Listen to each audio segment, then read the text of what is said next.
Hi. How's it going? I'm like still getting stuff ready. Of course, your girl. We're here.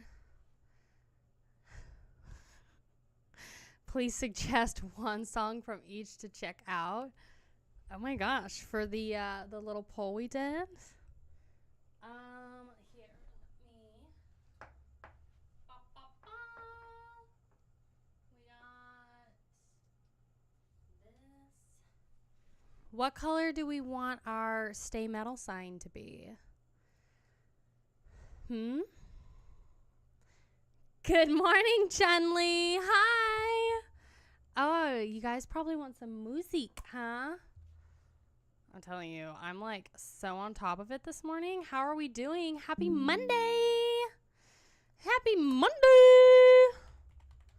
How are we doing? I don't know why I have so much energy. I really shouldn't have this much energy. Hi. Welcome to the stream. And let's see, we can go with this one. And then music.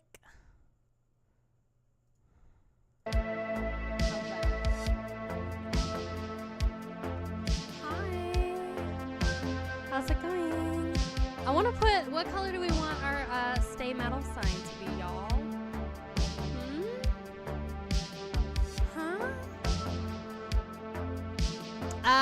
For death, I would suggest anything off of, oh God, the Red Album. I can't remember the name right now. Teal? Purple? Hold on. Let's see what we got. Hi, Ollie. How are you?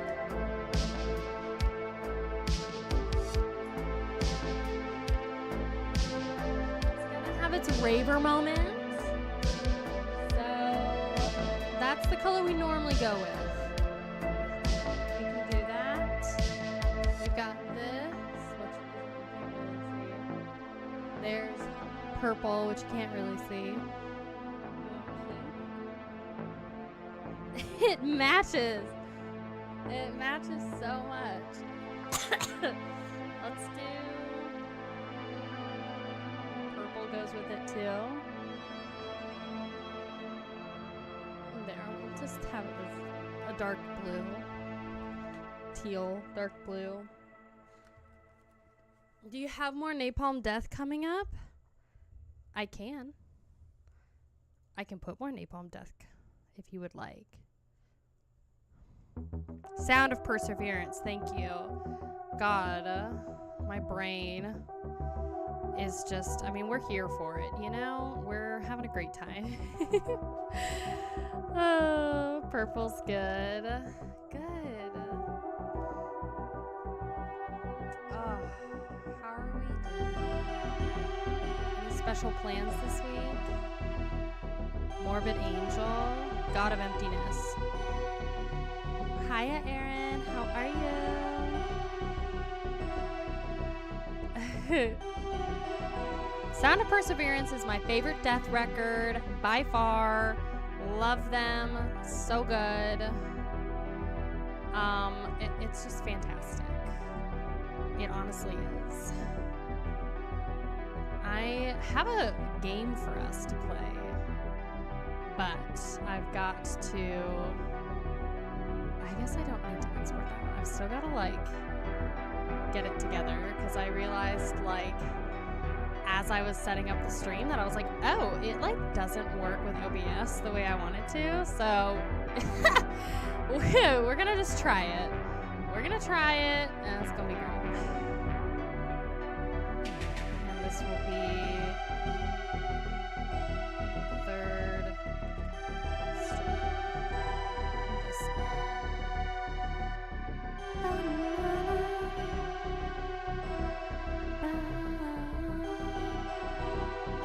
I think I've got all the photos, or do I have all the photos in download? Girl, there you go. Perf. Am I late to the party? What's up? No, you're not. You're not late to the party at all. Death is such an important band to the metal journey. I had no idea that Cannibal Corpse was, like, from Buffalo, New York. Nobody ever told me.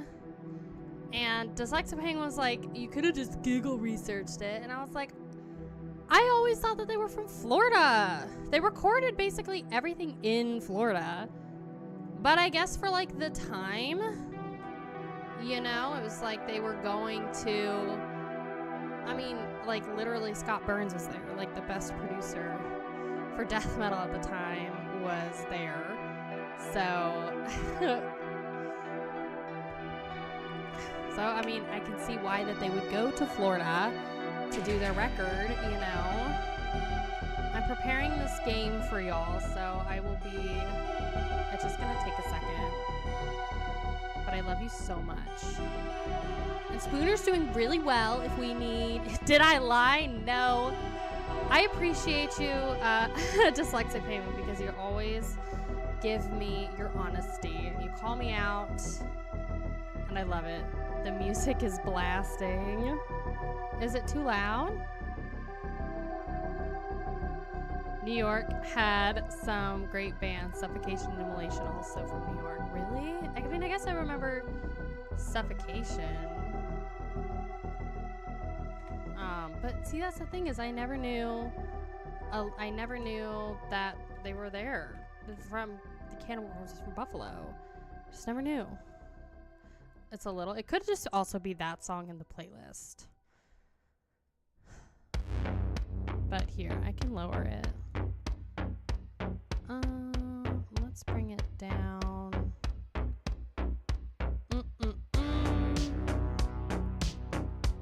For music. How's that?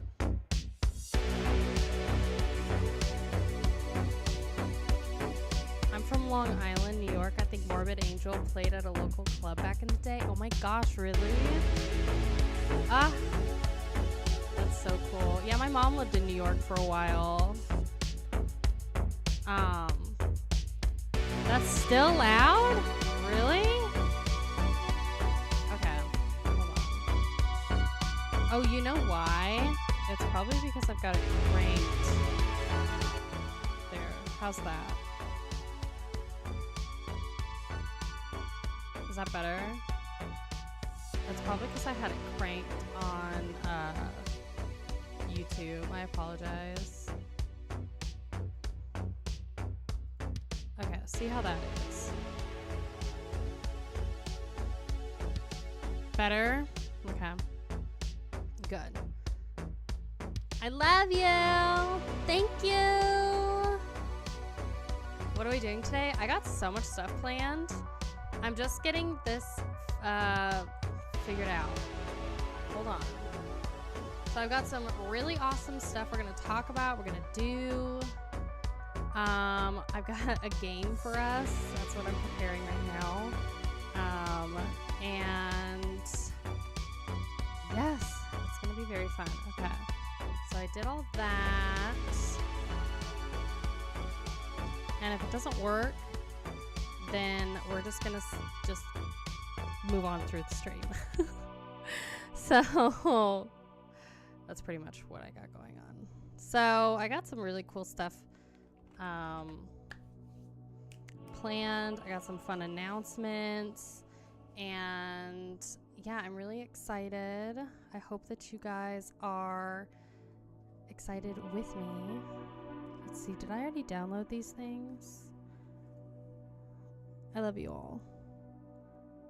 Don't mind me. I'm just here to party. Okay, great.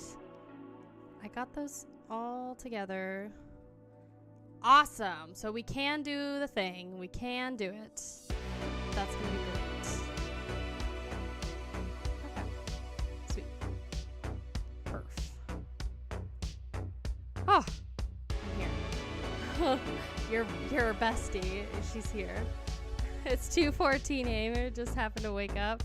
All of y'all are up always so early. Or like late into the night. Death is winning by so much. Poor Morbid Angel. Game sucks. Oh, please.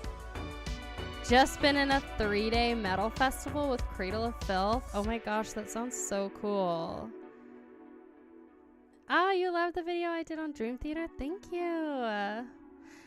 So we are so close to 20K, y'all. Like, seriously, it's kind of nuts. We've been growing, and I don't know if you know this, though, but 20K subbies is my year goal. That is what I really, really want. I need to hide these things, girl. Sorry. I'm, like, kind of a hot mess today. 20K subbies is literally my goal for this year, and I'm really excited. We're super close to getting there, so we'll definitely be doing a celebratory stream once we get to 20K. So, you know, make sure you're still, I mean, I know y'all are so good with this, liking and sharing, commenting, all of the things. But we have to figure out what we want to do for 20K, you know? We got to figure out what we want to do for 20K subbies for the stream. But once we get there, you know, post the Dream Theater video on Facebook. Oh my gosh. Thank you. Y'all are such awesome Y'all are so awesome. We're going to be doing Burzum too soon. So we'll go start with the album of the week. We got so much to talk about. Let's see. Haven't set up this page yet. And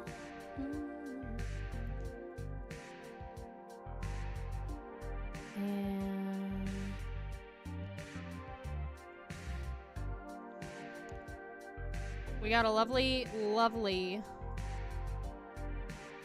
Undergang record to do. May you stretch yourselves there? No, of course not. No, don't do that.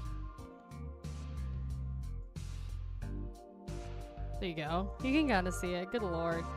Kind of a hot mess today. Love it. Undergang! Do we need more people, really? Yes! Undergang is releasing a new album. We talked about this in the September releases video, which if you haven't seen yet, you should definitely go and do it. There's so many amazing freaking bands that are releasing music for September. It's like kind of wild. So Undergang, Denmark, little band, death metal. These are the folks. You can kind of see them here. Undergang is releasing a new record, and it's going to be so exciting. So I am not going to try and pronounce it because I literally cannot for the life of me. I butchered it so hard in the video. But they're releasing this new EP. It's going to be 7 songs and 21 minutes. Wow, fast EP. Actually, it's like a lot of songs, and that's like not a lot of time. So a lot of fast songs, but yeah. I'm still doing the requests, yes. I actually filmed it. I was just going to post it on Patreon though. But yes, I did do it. So that is a record that we've got. And then we also have a song of the week. This is an underground pick. And this is Lord Vulture. They're releasing a brand new single. That's the record pick. And Lord Vulture is from Netherlands. They're heavy metal. Independent as well. So if you're interested in heavy metal, you like to... oh, this is new. I didn't know that they were releasing a new live album. Releasing in October. Lord Vulture. So if you want to find a underground heavy metal artist, you can support Lord Vulture. It's like Dream Theater song in 7 parts.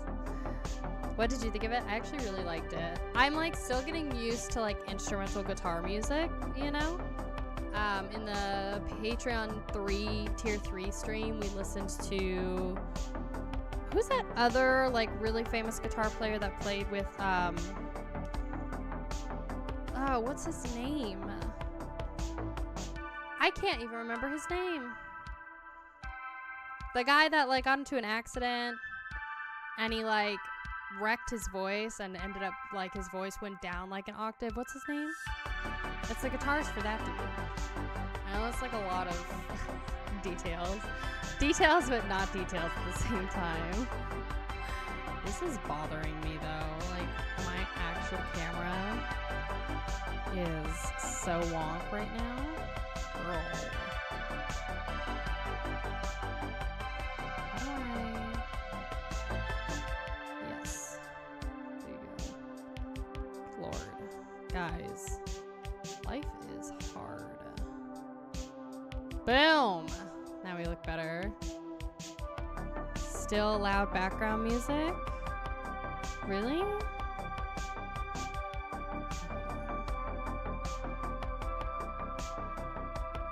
How's that? Is that better?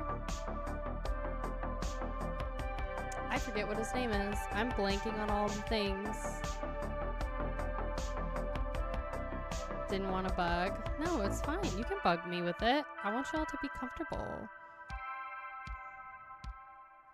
Kind of like elevator music. LOL. It's not.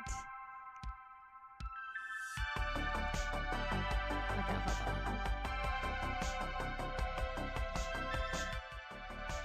How's that? Better? Not loud, just bad. Well, you're just gonna have to deal with it, bestie.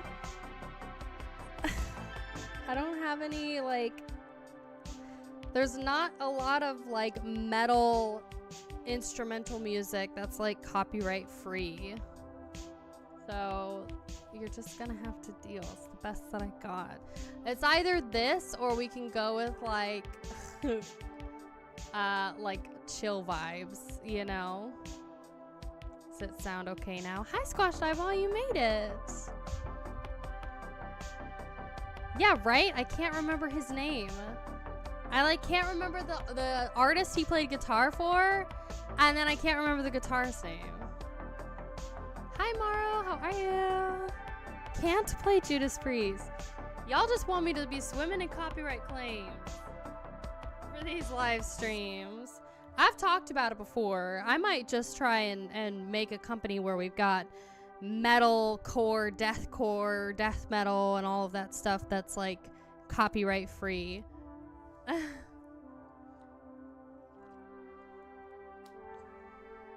Cause it's so hard to find that stuff. And like the paid for stuff is so boring. It's like, it's just like hard rock or like cheesy hard rock if you're trying to pay for like the background music. So hopefully the sound is better. Sorry, I'm still trying to level things out. It's been kind of a weird, yesterday was weird, so I'm like a little off, like emotionally, honestly. Just some personal stuff happening in my life, and I'm like, all right, we're here, we're just on a roll, you know. Sometimes you just gotta be you know. Oh god. I know, y'all are amazing. So that is the album of the week, the song of the week, and then we also have a tour announcement. So I will share this with you. Things are fine. They're good. It's just, you know, it's just one of those weird things. Sometimes life is interesting. So this is the new tour that was just announced a couple days ago. This is In Fury, First Fragment, summoning the, what is it, Lich, and Tomarum. I've only heard of First Fragment, but they are hitting the road in October. Ignore the ads. October and November, they're doing a North American tour. And these are some of the dates. Squashed Eyeball, thank you. Why are you so wonderful?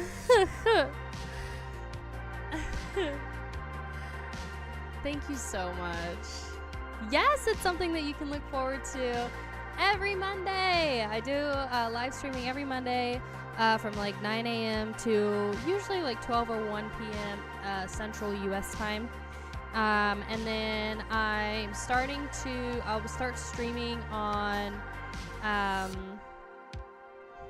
Wednesdays on Twitch. Now this has not come into effect yet. I'm still creating my Twitch, and I also was trying to get the days arranged with my part-time job. So we're training a new person, so I think in the next like week or two I should be able to start streaming on Wednesdays on Twitch, and then I stream on Fridays. I do gaming. So right now we're doing Red Dead Redemption 2, and we were doing Amnesia. We're still going to be doing Amnesia, but I'm having fun with Red Dead, honestly. I'm trying to see if First Fragment's making it anywhere near me. Oh, they're going into Dante's in Portland. Oklahoma City. Oh, they're playing at 89th Street. That's a really nice club. That was where Aborted was. I can't wait for the epic fails on Friday. Yeah. So So I will have a link down below if you're in the US and you would like to see First Fragment. They've got some tour dates. Like I said, it'll be down below. If you're interested, yeah, that's pretty much what I got. So, it's exciting. Where are you from? I'm from Austin originally, but I live in Stillwater, Oklahoma now. So, nice. It's perfect. I have a Zoom meeting with my guitar teacher. Oh my gosh, that's exciting. Oh yeah, so that's what's kind of fun about the Friday streams is I'm not like a massive, I mean, I'm getting into gaming for like the first time, like PC gaming and stuff, so Ragnar, this is the first time you've ever complained about the background music.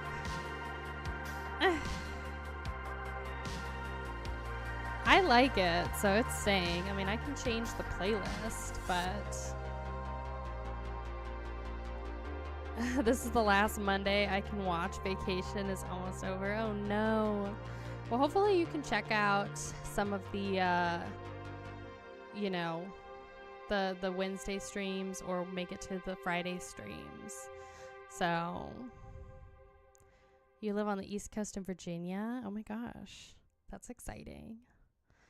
But yeah, it's fun. So Twitch will be kind of like, when we start streaming on Twitch on Wednesdays, that'll be like a mix of what we do on Metal Monday and what we do on Fridays. And I'll be bringing the reactions, the live music reactions over to Twitch.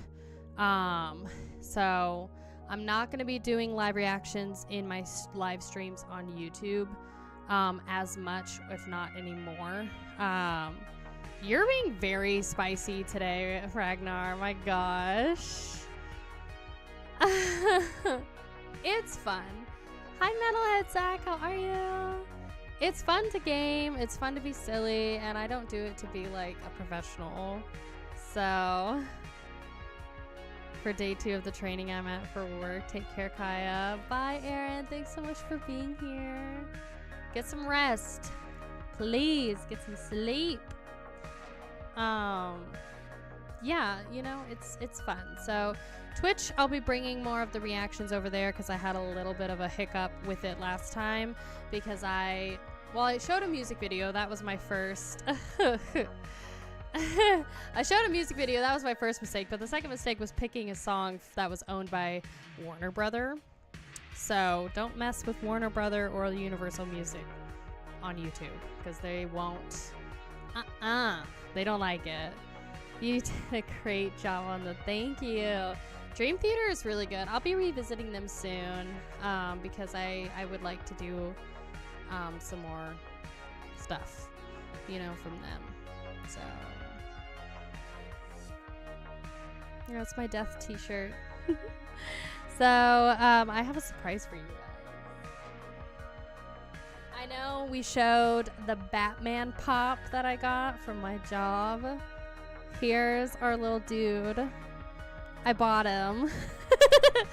I had him on hold and I was like, you know, I got him. YouTube is a nightmare when it comes to copyright strikes. It's the copyright claims. Copyright strikes are a whole different thing. Copyright strikes is the thing you don't want to play with. And if there's any company that does copyright strikes, it's Warner Brother and Universal. So don't mess with them. If you are a reaction channel, don't mess with them. If you review movies, definitely don't mess with them. Take pictures of the movies. If you're doing movie reviews, take pictures. Don't show clips. So I got Rob Halford. It's the only metal pop that my work had. So here he is. That's his whole outfit. And he's so freaking cute. He's very sassy. Hi, Metal Lord. How are you? Welcome to the stream. I don't know whether I want to unbox him or not. Like, I don't know what people do with these. Like, do you unbox them? Or do you just keep them in there? Or, I don't know. So, I'm kind of... I'm trying to think of... Because, like, I can unbox him and put him somewhere, like on our wall. People keep him in the box. Yeah, Warner Brothers will get you because you're dissing on them, girl.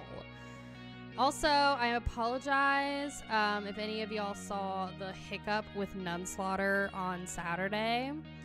So, with Nunslaughter, it's cleared and it was perfect with Hell's Headbangers. Like, Justin approved it and everything.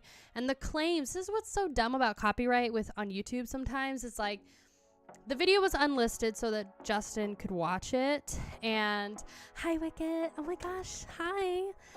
Did you see Rob Halford? Also, your box is right there. And I'll show everybody that in a second. But, yeah, like, I had the video unlisted so Justin could watch it from where he was at. And it was still, like, private, you know? And it was fine. We had, like, sharing revenue on it. So Nunslaughter could get a cut. I could get some cut of it. And, like, you know, we can have it be viewed and everything. And then it's like, as soon as I, like, scheduled it to post, like, premiere it, so it was showing on my page, instantly it got blocked. It got blocked and demonetized. So I was like, ah! And then I tried to re-upload it thinking, like, okay, well, maybe it'll be fine. And of course it was fine until I tried to publish it. Like, I made it go live, and within like 2 minutes they blocked it. So I apologize for, like, the confusion and the notifications and whatever. It's really dumb. Basically, Nunslaughter has their music with CD Baby, like, copyrighted through CD Baby, which is also where I got my music copyrighted from. And they're different from, like, a regular distribution company or copyright company because they do everything. So it's like, if you're an underground musician, you go through CD Baby. It's really easy. So I'm waiting for it to get unblocked currently. But YouTube's policy is, like, if you have something copyrighted and it gets blocked, they unblock it within like 48 hours. So it should get unblocked today, and then I'm hoping I can post it later this week. I might just have to cut it down to, like, one song. We'll kind of see. Otherwise, if you want to, it's available on my Patreon for even the first tier. So you could literally pay $2 to see it. If you want to support the channel and watch it now, because I have an album review and everything. It kind of screwed me over for, like, posting this weekend. Anyway, that's the update. Copyright's a pain in the ass, but that's okay, you know? I mean, I know it. I know the thing. Rob is the metal god, so we decided to keep him in the box. Is that the overall consensus? He looks cute in this box. Like, I feel like he would look very weird if he wasn't in the box, you know? And I'm like, I don't know. I kind of want to see what other metal pops there are. Infant Annihilator, no copyright problems. Yeah, I actually was thinking about revisiting Infant Annihilator, because it's been a while. I'm trying to jump back and get more, like, circle back around and get all the older bands, you know, that we've had on the channel. The other thing too is, with this pop comes a Judas Priest reaction. So I asked my Patreon members, I was like, give me some Judas Priest requests, like, songs that are really popular from them, because I refuse to believe that I've never heard a Judas Priest song. But if you ask me, like, any songs by Judas Priest, I have legit no idea. And I've never, like, purposely looked for a Judas Priest song or played their music, like, anything. So definitely, it's just, I have a feeling once I listen to any of their most popular songs, it'll just click, you know? Because I don't believe when people are like, oh, I've never heard this, like, massively popular, you know, band that the masses are, you know, that have all heard it, you know? That's like saying I've never heard Sweet Home Alabama by Leonard Skinner. And it's like, uh-huh. Mm-hmm. Uh-huh.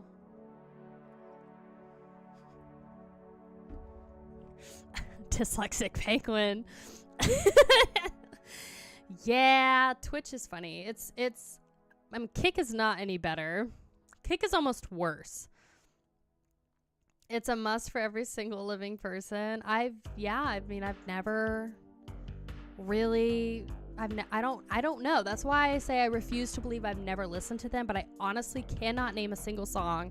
I've never purposely gone out to listen to any of their music, so it would have to be something that's like an unintentional song that I've heard, you know? So, Kick.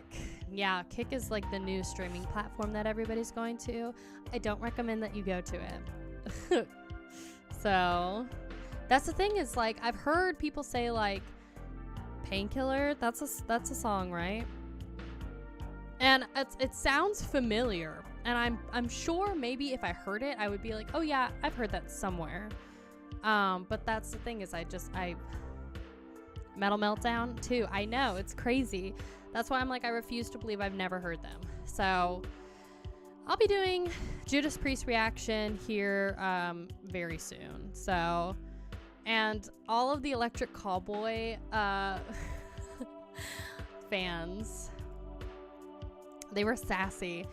All of them were like, you must be fun at parties. Like, you obviously don't know how to have fun. And I'm like, girl, I don't think you understand when I put my comment that like Hypa's been stuck in my head all week. It's literally been stuck in my head all week. So save Painkiller for the last song you hear. Okay. Black and white music video by Judas Priest. Okay. Then yeah, I mean, we'll do it, you know. So we think Painkiller. What's like the first song we should do? I mean, my Patreon, you know, has given me stuff, but I'll still always write down suggestions. Death has a cover of Painkiller? That's cool. So now we just have to find a place for our pops then. Because we have a Batman pop, which my work just gave me for free. So... and I'm like, okay. Y'all saw it last time. Y'all saw it last week. I also have a statue of The Rock, which I was like, it's free. I'll take it. Pump It by Electric Callboy is stuck in my head for a long time. So a lot of people said Pump It, and then there was another Electric Callboy song, which we can do it. There's a very big metal elitist in my Discord, Muja, if you're watching this, I love you. And he's amazing. And I was so surprised when he was like, I like Electric Callboy, you know? And I was like, oh my God, who are you and what have you done with Muja? Oh gosh. High vocals, you can't, but Musa likes that. Yes, he does. He said it's so bad it's good. Hi, was it Lobo Paul? How are you? Sending much love from swampy Florida. The disappointment.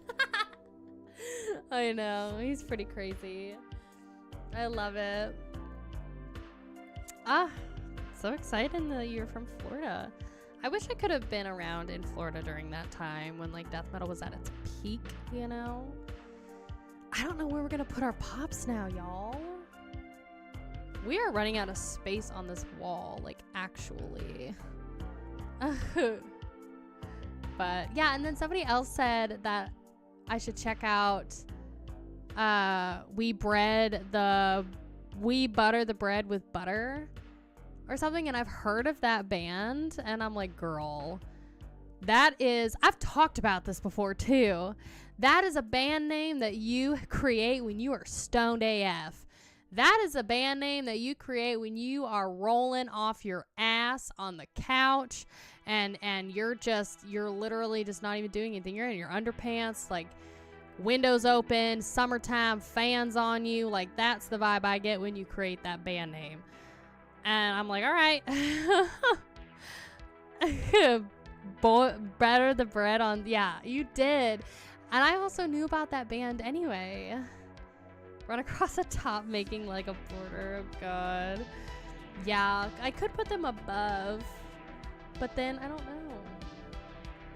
I could put them in front of some of my Stephen King books there. You know, I don't know. We'll have to figure it out. But right now, we'll have our little pop friend. We'll have Mr. Rob Halford hang out with us. And then I've also got all of, we're doing a metal unboxing this week. So I think I'll be filming that. I'll be checking my box again. Let's see.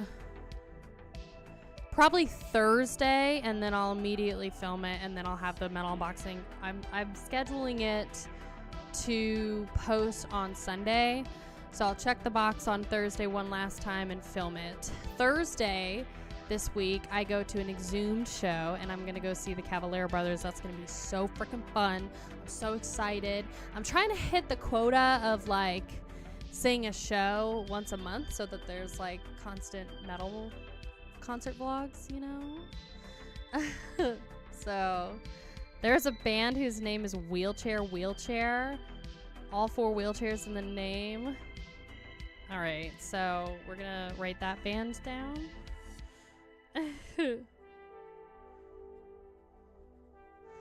But yeah, so Muja was like, definitely go and check out, like, go to that show, because the Cavallera Brothers might retire soon, and it'd be good to at least see them before that happens. So I'm like, okay. Yeah, it's Exhumed, Cavallera Brothers, and Insight. So that's gonna be this Thursday. And so for all my Patreon members, I don't work finally on a Friday. So I will be streaming on Friday, and then I'll edit the concert vlog, and I will give it to you probably Sunday or Saturday at the earliest. The concert vlog and maybe the show review. So that's the other thing too. If you're interested in signing up for my Patreon, just plug in it. You get early access and a bunch of stuff. So yeah. So y'all will be getting, all my YouTube folks will be getting the concert vlog and stuff next week. But I'm excited. It's gonna be a fun show. And yeah, the metal unboxing too, like I said.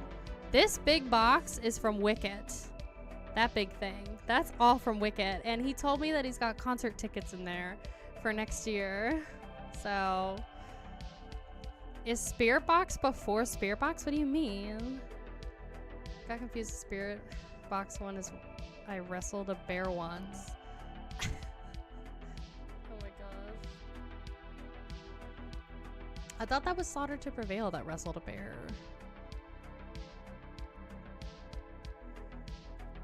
Yeah, I'm really excited about the Cavallera Brothers. That's gonna be really, really fun. So, you know. But that's what we got. We got the show. And it's gonna be, yeah, I don't know what else is in there. Wicket always sends like the best stuff. There's also several other things. You can kind of see it. I'm gonna remove the chat for like 1 second so you can kind of see what's going on. But we got, that's the Batman pop. And then this is Wicket's box. And then we have a bunch of other packages in there. I got 3 packages, I think from Norway or Sweden from somebody. And that was a couple weeks ago before I went on vacation. So Oakley Dokley is great metalcore. Ooh. Thanks for the heart in chat, y'all. I also am thinking about opening up YouTube memberships so that we can have some better emojis in chat and stuff. So I'm kind of thinking about a lot of different things. I don't know, there's a lot of stuff going on. I'm excited, but are you guys ready to play our game? We also have a tier list for later too. So we can do the tier list or a game.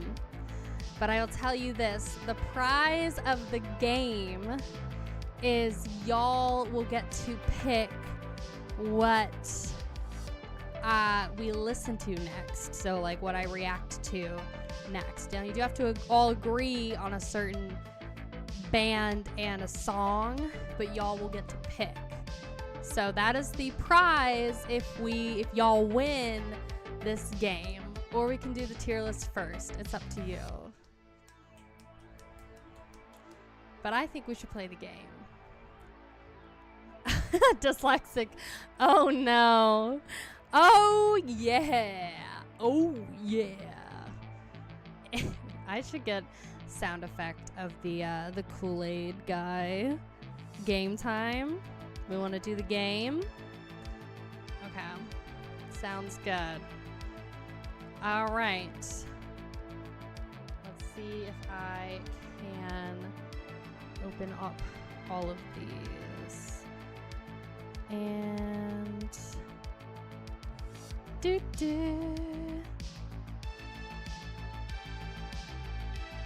Okay. Give me 1 second here. I'm just gonna prepare it.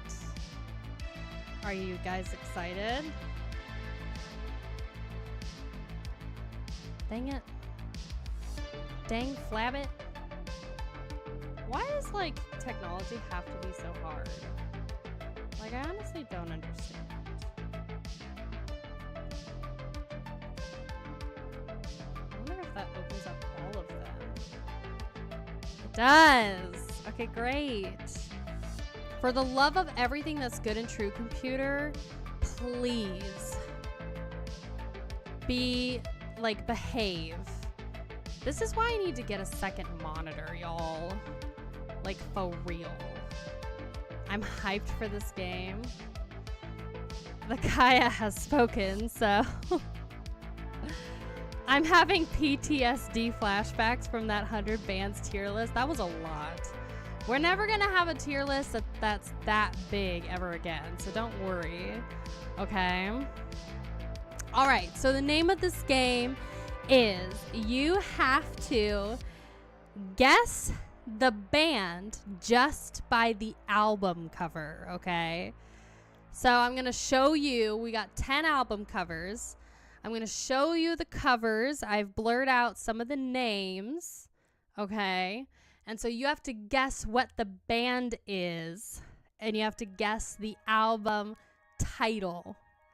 That is the name of the game. If you get 5 or more correct, y'all will get to personally request a band and a song for me to film and react to later this week. But you do have to agree on the band and the song. That's if y'all win, okay? And I got some... Oh, Dornando. I got some good ones, I got some easy ones, and then I got some tricky ones, but you have to, okay, work as a team. You'll have a minute on the clock to figure it out, and I'm gonna purposely set a timer. So let me get this all together and make sure I can actually do all of this. Good Lord. All right, I will not win for sure. Y'all are playing on a team, okay? Don't worry, I didn't go like super, super unknown. So let's go to here. I'm really hoping that this actually shows. Come on, bubs. It's not gonna show. Oh no. Ah. Why do you do this to me? It might not even show. That's so sad. Hold on. Image. Bear with me. We're gonna see if this actually works. Unload image when not shown. Oh, sweet. I think I can add them. This is like gonna be a new thing. This is gonna be a new thing I'm due. So just hang on a minute. Welcome to my stream where technical difficulties always arise. And okay, 3, 4. There's that and there's that. Open. Okay. What did I do? Great. Okay, this is one of them.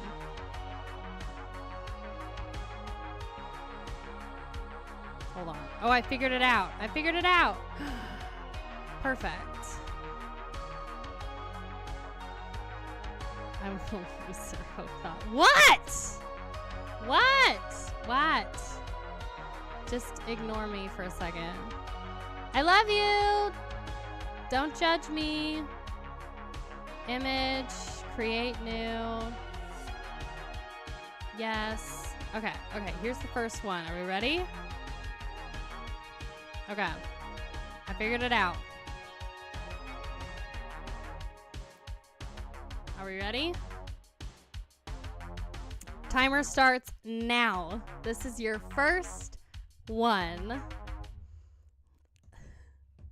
Yes, so this one, if you follow me on Instagram, you will have already seen this.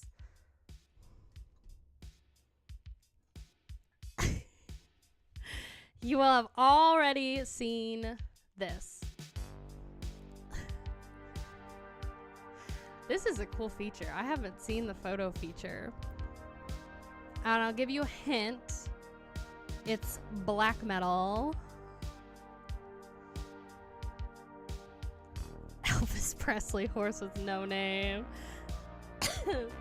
This was on my Instagram story the other day. It is not Dimmu Demon Burger. Nope. 5, 4, 3, 2, 1. All right. This is Wayfarer and their album World's Blood from 2018. This is like, I saw this on Twitter. The finest clue. This is I saw this on Twitter. It's basically considered like cowboy black metal. And this is the actual album cover, so it made it easy to post on here. But yeah, Wayfarer, World's Blood. So I've heard this is a really good album too. So, all right. We ready for our second one? You're 0 and 1 right now. We're gonna go new. This one should be pretty easy. This just came out, and I featured it in August releases. And go. You have 1 minute.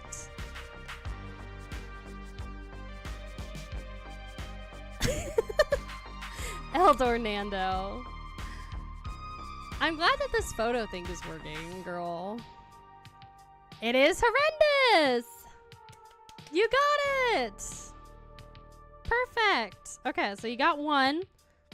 You got horrendous.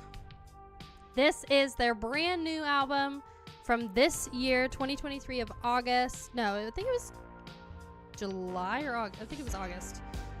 Ontological Mysterium. And I actually just had Willow Tip. I think it was under... No, it's Season of Mist. I just had Season of Mist reach out and want me to do this. So I actually got to respond back to my person because I am going to feature this album. So,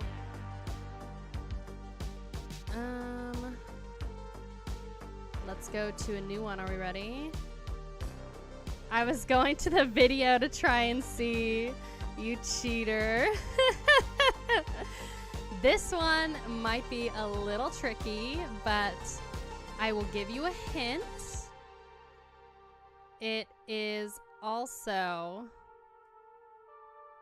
black metal. All right. You're up. You have 1 minute. I did block out the name. It is black metal, and they're pretty popular. Hi. How are you, Michael Faye? Thanks for joining the stream. This is black metal.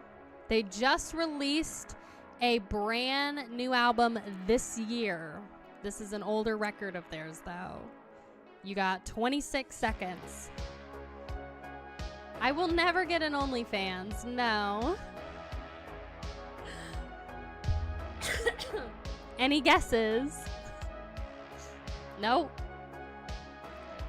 10, 9, 8, 7, 6, 5, 4, 3, 2, 1. All right. This is Insomnium. This is, oh, I just dropped my dang pencil, girl. This is Insomnium's, I think it's their second record. I saw it on YouTube, can't remember her name.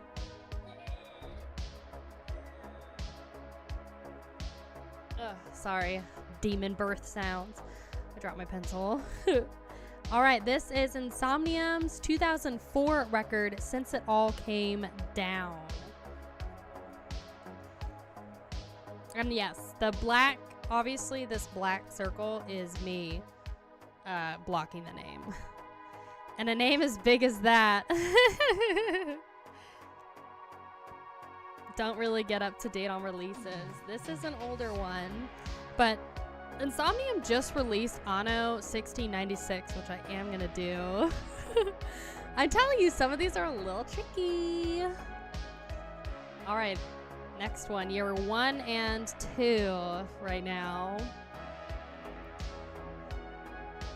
All right, you should know this one. Tim, have you checked out Nevermore yet? I listened to one of their songs, but oh my gosh, you just donated to the channel. Do you have a personal request for Nevermore? You may request one since you donated to the channel, my friend. Thank you, Tim Jenkins. I'm writing your name down. Because if you have a personal request for Nevermore, I'll do a video and I'll shout you out. Are you ready for the fourth one? All right, you should know this one. And going now.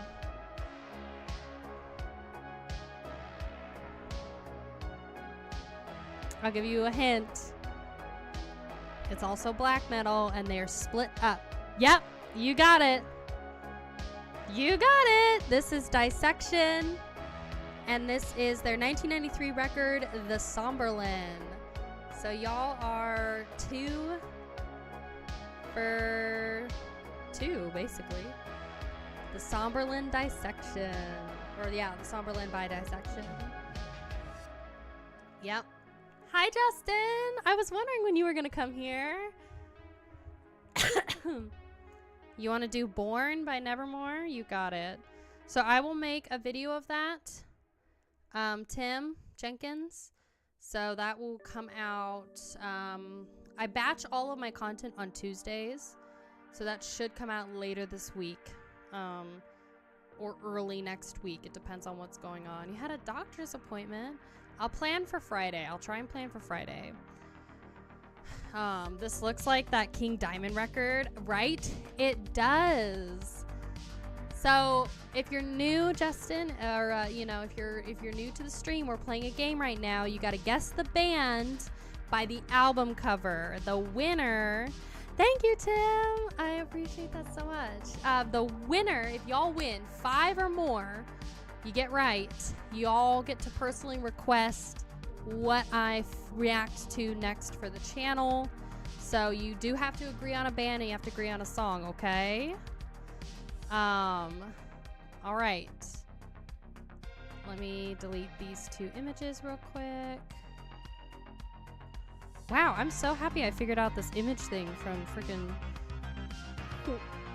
OBS. I learn new things from OBS all the time. This one should be fairly easy. Are you ready? Just wanted to make sure that I don't die when I take my new medication. Oh God. All right, this is the new one. Let me size it up real quick. And go.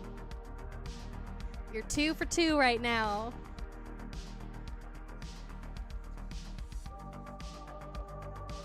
I'll give you a hint. I just mentioned this band. Born by Nevermore is a Scorcher. I'm so excited. I'm excited to listen to it, Tim. Y'all got 34 seconds. Who is this band? It is not Carcass. It is not Carcass. Doesn't ring a bell. No. It is! It is Exhumed. You had 13 seconds on the clock. Can you name the album? Do you know what album it is? Can't remember? I'm still gonna give you a point. Because I know I said album and I said title, but it's okay if you just put the band. Because this is hard. But next time, I'm not gonna be as gentle, okay? This is our first time. So I'm gonna give you the point. It's Exhumed and it's their 1998 record, Gore Metal. Boy, am I exhumed. This is Gore Metal.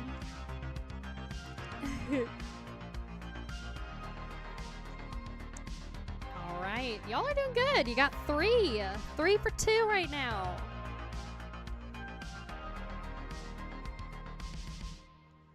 It is an early record. I'm a poser, apparently. You are not. Okay.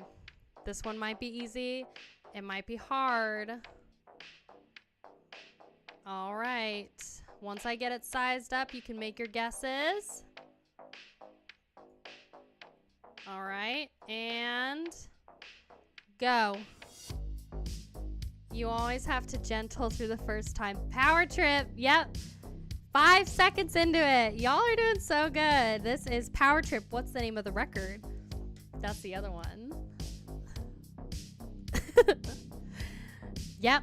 It is Nightmare Logic by Power Trip. I don't remember I didn't write the year down for this one. I was doing all of this yesterday while, oh, is that a little spoon man? He's not wearing his cone anymore. He doesn't have to wear his cone. I forgot the name of the record. Oh my gosh. Y'all are doing good. 4 for 2. All right, this one's gonna be easy. Is it 2017? That might be right. It sounds right.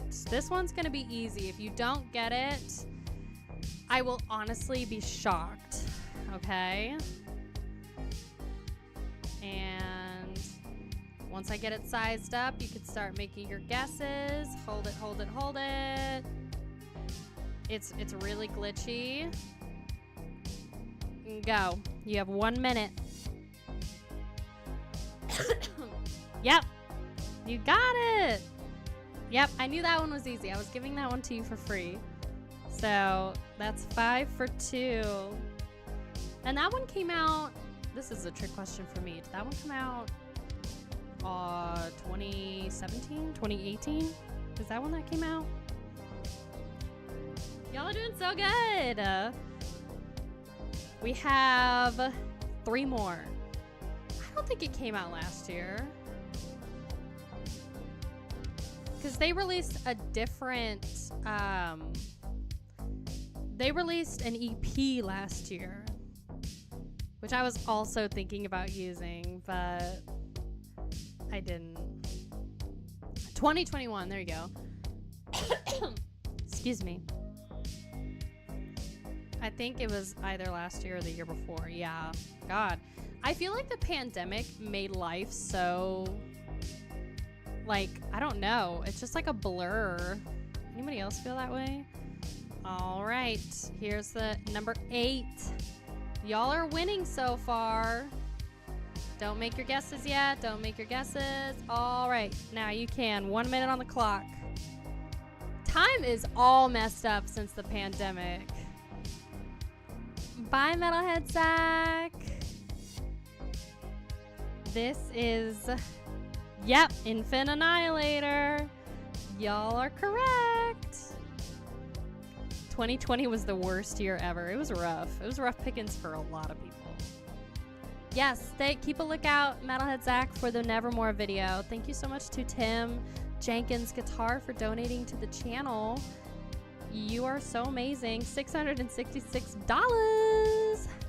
That's actually, so if you're new to the channel, in November I do Thrash Giving. So I hold a fundraiser for the entire month, and that is our goal, is $666. That's what I donate to local charities. I don't do big charities. So right now I'm currently trying to find a small local charity here in Oklahoma that we can do Thrash Giving for, or fundraiser for. Y'all just have to pick whether you want humans or animals. I'm definitely more of, like, you know, animals personally. Y'all are doing great. We got 2 more right now. There's no way y'all are gonna lose. So it's basically a free for all. I'm stressed out. All right, these next 2 are gonna be hard, okay?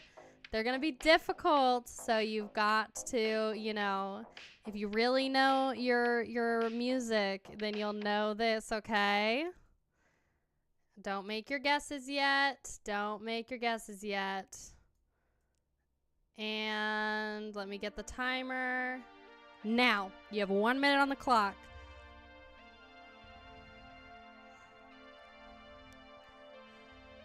Yeah, animals are just honestly better. I mean, I love humans, but yes, this was on Discord.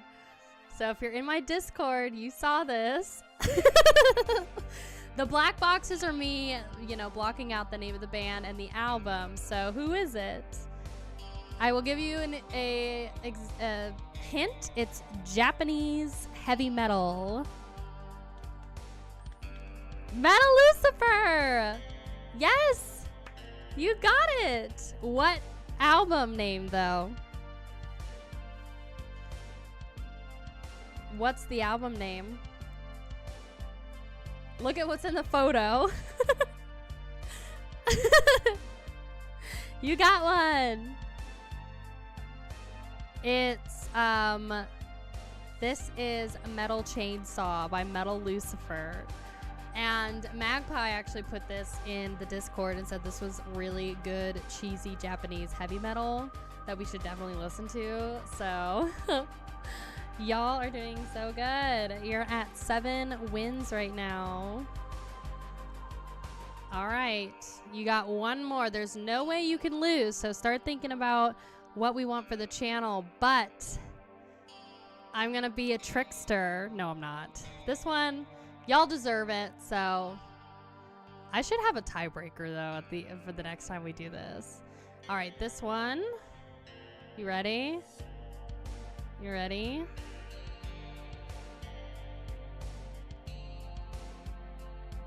All right, hold on 1 second. No guesses, no guesses. Let me get the image sized in there. And start. You got 1 minute on the clock.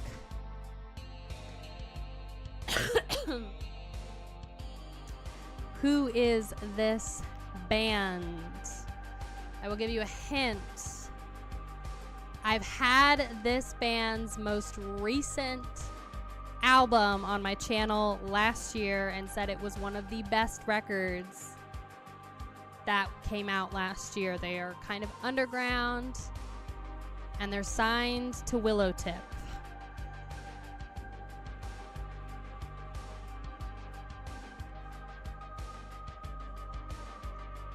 No guesses. 20 seconds on the clock. This one's hard. This one's a hard pick. Abstract Illusion! Way to go, Dyslexic, you got it! Yes! Do you remember the name of the album?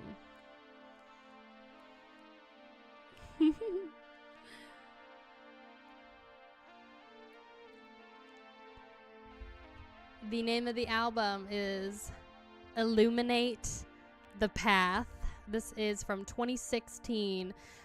Their album that came out last year was called Whoa, and that one is really, really good. Very iconic album cover. So, y'all did so good. You were 8 for 2. You just didn't get the first 2, but that's pretty much...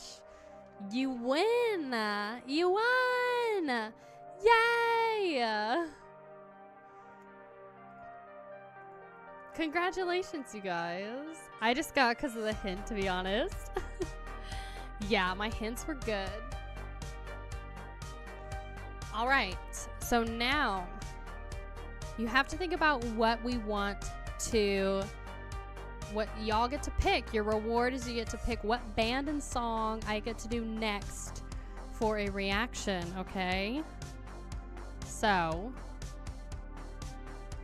isn't it a great little game? So, I'm gonna go to the restroom real quick. Y'all try and agree on something through this stream. Band and a song. Okay, it can be anything, metal, or whatever. Okay?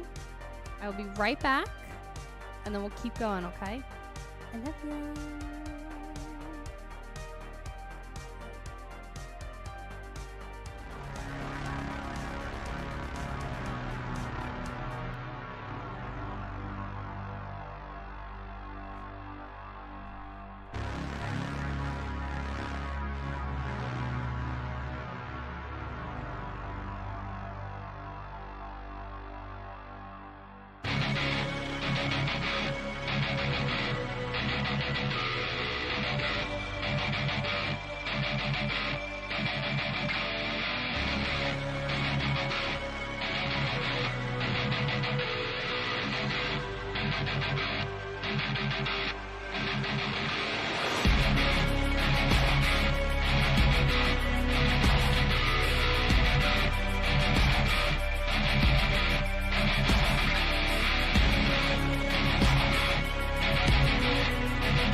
Did you pick something? I like how I muted my music, but not my mic. So y'all definitely heard me go, wee. Bye, Ollie. Thanks for being here.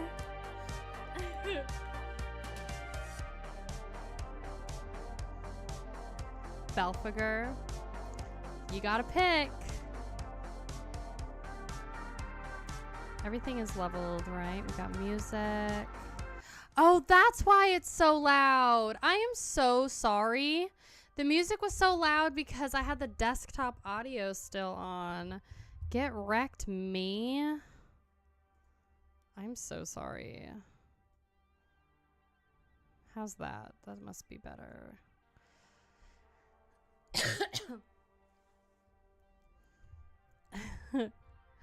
I gotta keep checking those things. Always just gotta watch those. Good Lord. Belphegor. We're indecisive. Yes! So we've got to pick. Who do we want? If we have, like, if we can get it down to, like, 3 options, then we can have a poll and y'all can vote. Belphegor is a blackened death metal band from Austria. We want Belphegor.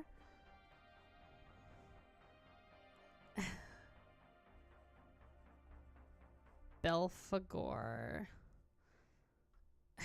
What did you say you wanted, Justin? Zeal and Andor Servants. You want Belphegor? Do we have a song request?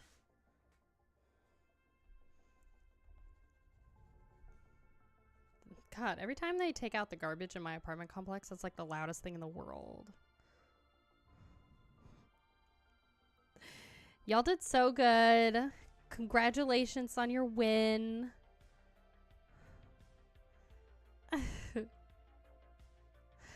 Oh gosh.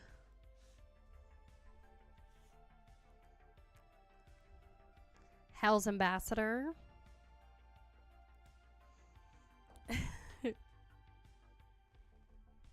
I've heard of is it Belphegor? Belphegor?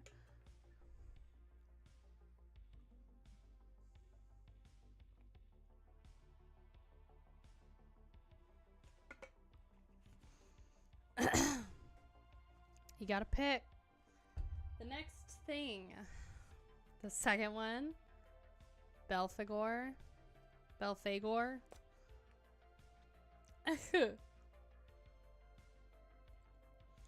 So the next thing I want to talk about, y'all figure out what song you want to go with. Zeal. Okay, we want to vote, 2-way vote. Dimmu Borgir. So we can do Belphegor or Zeal and Ardor. Dimmu Borgir, blessings upon the throne, the throne of tyranny. This one's gonna be hard. You gotta agree. You have to agree on something, or we can have a vote. Decapitated. All right. I mean, I got 3. I got 3 right now. So here, this is what we'll do. We'll break the tie.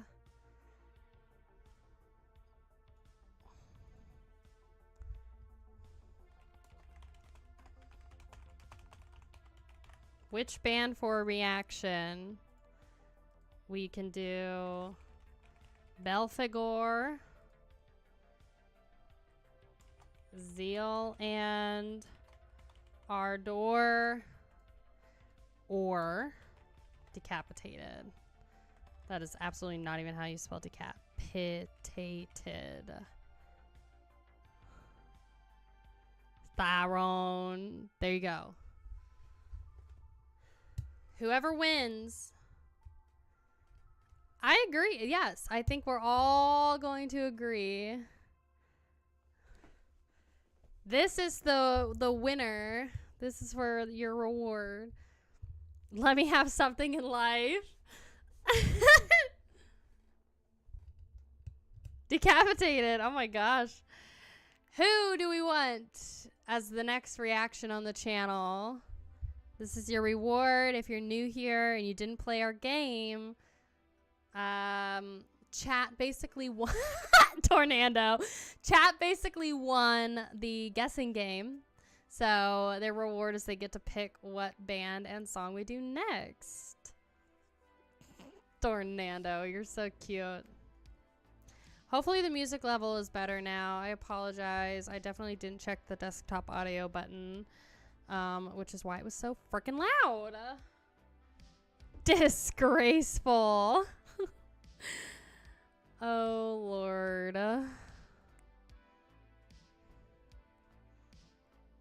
Oh, Belphegor is back.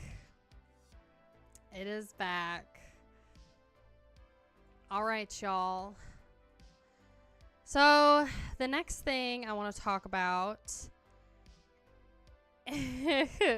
It is a tight fight. I'm super washed out right now. It's going to be great. Everything is awesome. Let me see. I'm trying to find this thing real quick.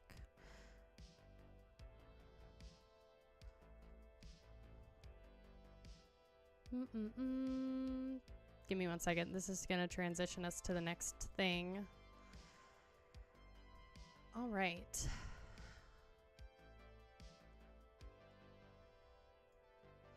So I don't know if I can read the whole email to you because it's a PR email, but that's okay. Because I'm just going to, let me get this. And then we're transitioning here. Transitioning.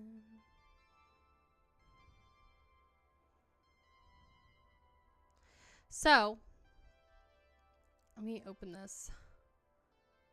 Let me see. Reaction. Window. This is my own personal email. Love that for me. I wonder if I can, like, get it to be different. No, that's not what I wanted.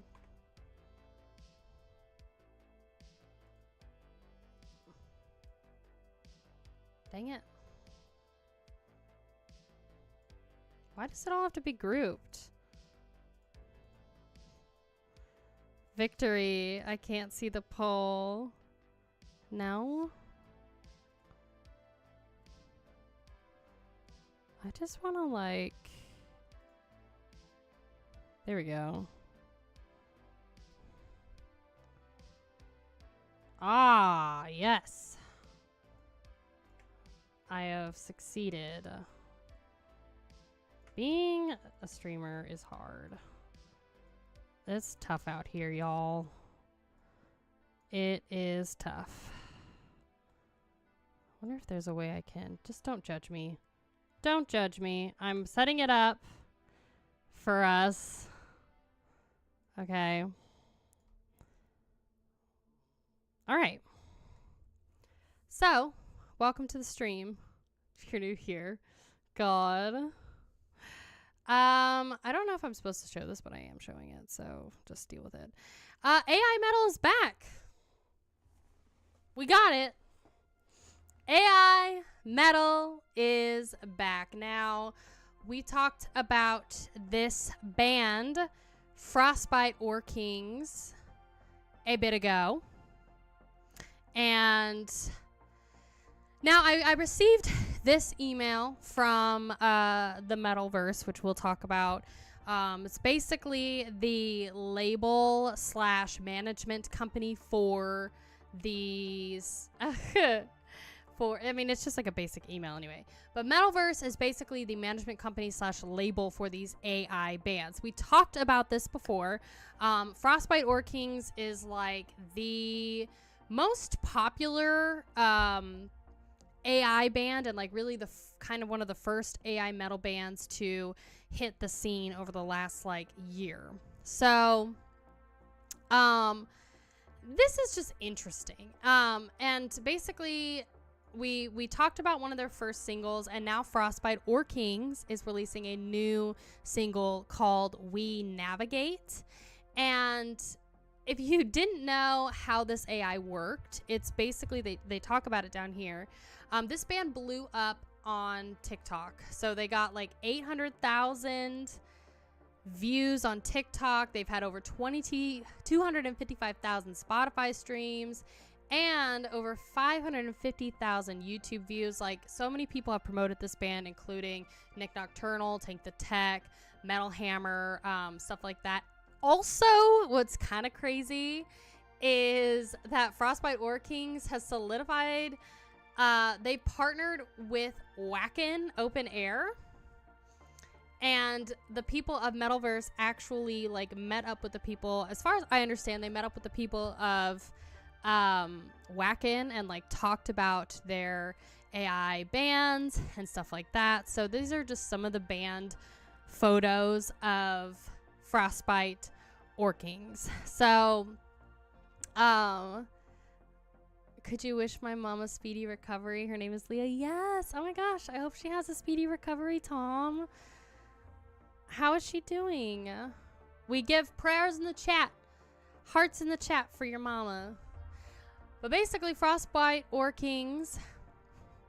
Now, I've only listened to one song, but how their AI works is they have all of these like musicians, and it says here they have all of their musicians like come into a studio and play a ton of different notes, and just whatever, so that the AI, they're basically giving the AI all this like original music and notes and drum patterns and whatever, so that it has original music to pull from to make these songs. So it's not just, you know, inputting, you know, Amon Amarth and Dissection or whoever and then pulling from there, because obviously it would have copyright claims. So that's how they're talking about it.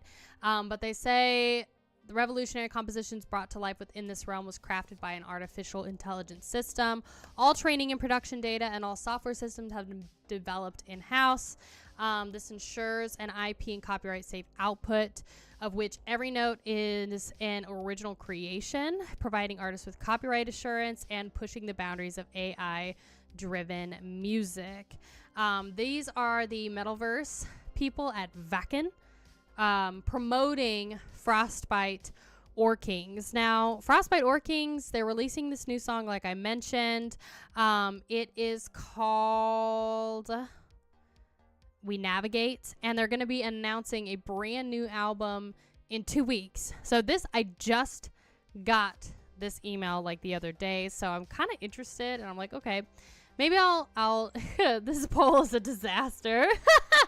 Maybe I'll react to We Navigate and listen to it on the channel and look out for this new record, and stuff like that. So they have the new music video here, so I'm probably going to be doing that. But yeah, this is like AI generated metal music. A lot of people say it sounds like Amon Amarth, and it's basically like Insomnium-esque, but like way, like a lot, like a much different, like just a bigger sound, I guess. And yeah, I'm just kind of interested in what this band has to offer. So this is the Metalverse website. Oops, I actually didn't click to the video. Let's see if I can get to, here's their website.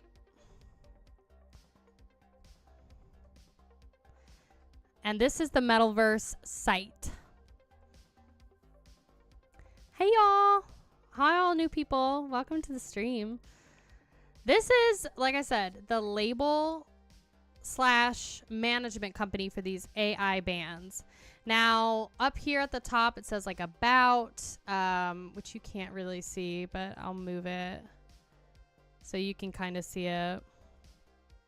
It says about, you know, bands, origin lands, participate, their partners. So if we go to bands here, the only one that they have listed is Frostbite Orkings. This is the only metal band that so far that they have like that they're actually managing and promoting and like have opened up. So you see like all of these are like different characters that play different instruments. We've talked about this. This is the only band that you can go up to their website and actually see all of this stuff. But look at this. They have like, this is Heat Seekers, Blurred Out. This is another Hard Rock from Divine Deserts. This is another AI band that they're creating. This is Melodial. This is Symphonic Power from the Heroic Highlands. And like these are more, there's just a ton more AI bands that they're working on. And it's kind of I don't know, I'm excited, but I'm also a little nervous. You know, I'm excited. I'm a little nervous about AI being in the music. You know, I think it's cool that they're able to create something like this and be able to have all of this like original sounds that they put for this AI to make this music. And I can definitely see a profitable environment for like the gaming community for this kind of stuff, to have like these type of characters that you can like purchase, I guess, because I know that there's a lot of there's like some AI stuff that's being created among like K-pop and J-pop bands, especially with like Fortnite and stuff like that. So yeah, so I wanted to ask y'all's opinion, what you think about AI generated music. Now I'm going to just show the Frostbite Orking site again. The whole AI generated stuff, it's the fact that Vakin gives it that much notice. Yeah. So Vakin, again, talked with the people of Metalverse. They're promoting this band. And what's even more interesting is that they actually are planning to do a real show with Frostbite Orkings. So I don't know how that's going to work. Again, we talked about this the last time I mentioned this band, about how that could be a really cool experience. I don't know how they would make it work, because you could have like a projection or something. I could imagine people in all like black, like skin tight suits, sort of like the green screen suits, but like black, doing the movements for these characters. I don't really know, but it's cool, but it's also very futuristic and very different. So yeah, they just released this on this is like from today. We Navigate. They will be on a podcast. I think it's going to be Metalverse talking with Nick Nocturnal on a podcast about all of this stuff. But you can see this is the photo of their new single. They also have released Bye Bye Wintertime since that last video I did. We talked about Guardians of Time in that video. So an AI of Dio, it was junk. AI sounded like a karaoke singer over the original track. There's a lot of AI. There's a lot of AI stuff that's happening, and I think it's freaking a lot of people out. Honestly, I think a lot of people,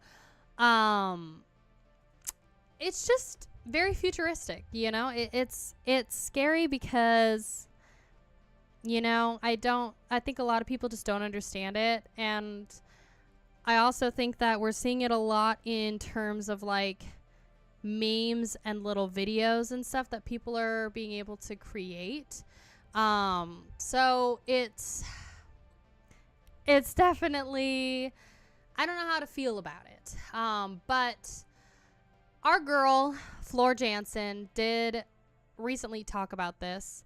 And she talked about it on the Metal Injection. She did a interview, and the interview said, does AI music mean the end of creativity? Simone Simmons chimed in. And, oh God, we just love Simone, honestly. She's so amazing. She's so good. Let me size this one more time so you can kind of see beautiful Miss Simone Simmons here. She was asked about it, and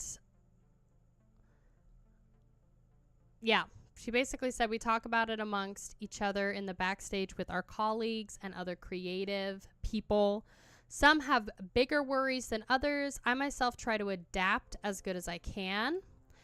I mean, you can't stop it anyway, and I think we should try to use it to our benefit however we can. But I do notice a lot of my friends are occupied with this topic, but I try not to let myself get too crazy about it. I think in the end, humans need humans, and art needs to be created by actual flesh and blood. And I agree. I agree. I think that overall it's interesting. I don't know. What's your take on it? What is your take on it? Because I'm definitely going to check out this single, and I'm going to check out, their new album and talk about it. To kill the computers. It's one that have AI James Hetfield singing Tornado of Souls. It's a lot of stuff, like, it's mostly TikTok making these things famous. Like, Metalverse and Frostbite Orkings wouldn't have so much of a following and wouldn't be getting paired with, like, Vakin if TikTok wasn't promoting it, you know? And there's so much... I don't know. There's just so much that we don't know. And I think what's scary is you've got a lot of... you just got a lot of people making fake stuff out of content creators and, like, bands and singers and stuff like that. And, I mean, we've talked about this. So I'm definitely interested. I'm interested to see mostly how this is going to translate for a live performance. Because we obviously know, like, you can make a record this way. So...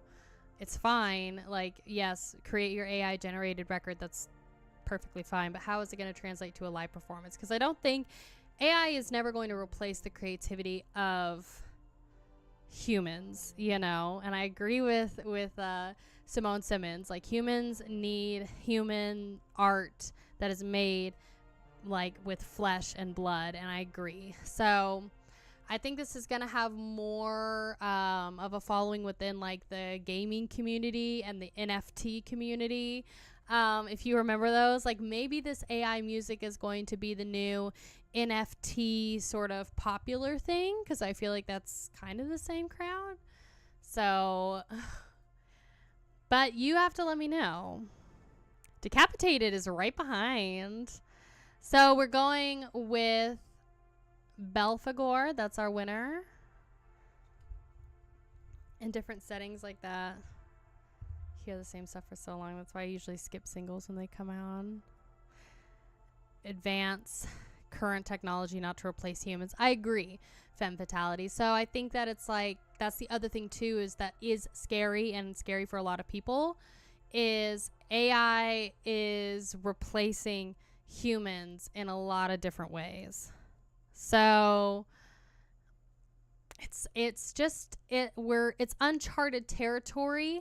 It's very futuristic. It feels very apocalyptic. And I don't know. It's exciting though. But yeah, I think once you start replacing, like, humans in music, there's a problem. But I also think that, again, it's a different crowd, and I'm interested to see what they do. I'm interested to hear how this record sounds. I'm interested to see how Metalverse, their label and management company, grow and what they do from now. Like what are the other, because I showed y'all they have other AI bands. So what are they going to sound like? What are they going to do? What's the future of the Metalverse? You know, and if they do this Vakin performance, what's that going to look like? So, yeah. But that's what I wanted to share. They just recently, they like wrote to me. I was surprised to actually hear from them, because I feel like my channel is, you know, much smaller, at least in comparison to, like, Tank the Tech and Nick Nocturnal. But it was really awesome to be able to receive a promotional email from them. So I just wanted to talk about it. If you're interested in that band, like I said, they got the We Navigate new single that just came out, and they're announcing a new album in 2 weeks. So look out for that. So let's get to Red Dead. LOL. That's for Friday, girl. That is for Friday. Oh God, I am washed out with this. There we go. That's much better. Even synthwave groups perform their own tracks live, and they composed everything with their own hand and thoughts. I just want it to be a tie, lol. Well, you gotta pick what song. What song of Belphegor's are we gonna do? Belphegor are we gonna do? That's the winner right now. How long has this poll been going for? 21 minutes. We got 30 votes. Belphegor. Hi, Valerian. How are you?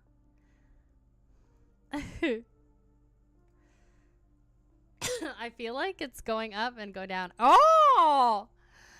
Belphegor just went down 2 points.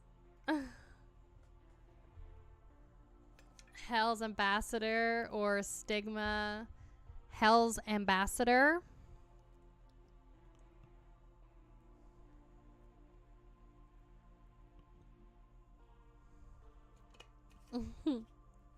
Oh my gosh.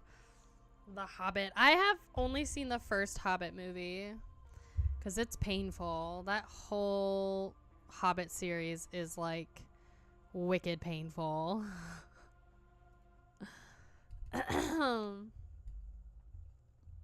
Lord of the Rings is just superb. It's much better. Oh, Belphegor is going down. Now it's a tie. We remember your rant. Yep. I rant a lot, don't I?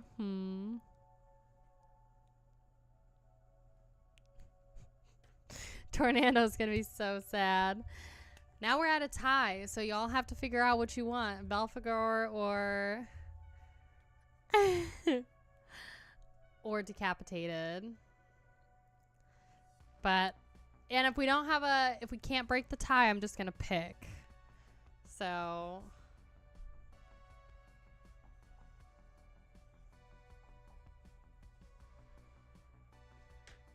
and that's not me. That's y'all.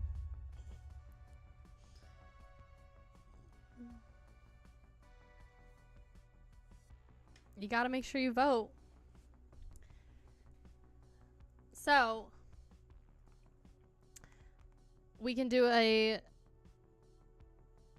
thought to watch clips here. I don't do reactions anymore on the YouTube streams. Or I'm at least not doing them right now. I'll probably do them more on Twitch. So this is a close call. 90-minute animated Hobbit film. Oof.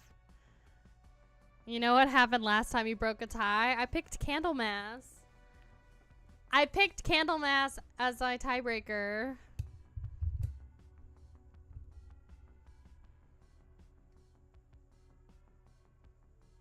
There's more votes than there are people in the chat. I think Belphegor wins. And we are going to do Belphegor and Hell's Ambassador. That's the winner. That's y'all's reward for the game. And does that sound like a worthy reward? That's your reward for winning the game.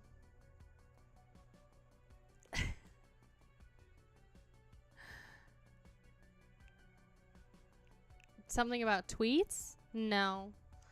I haven't said anything about tweets. I have a Twitter though if you want to follow me. Or I guess it's called X now. Such a lame. X looks so bad. Looks so boring. Elon, why do you troll us so hard?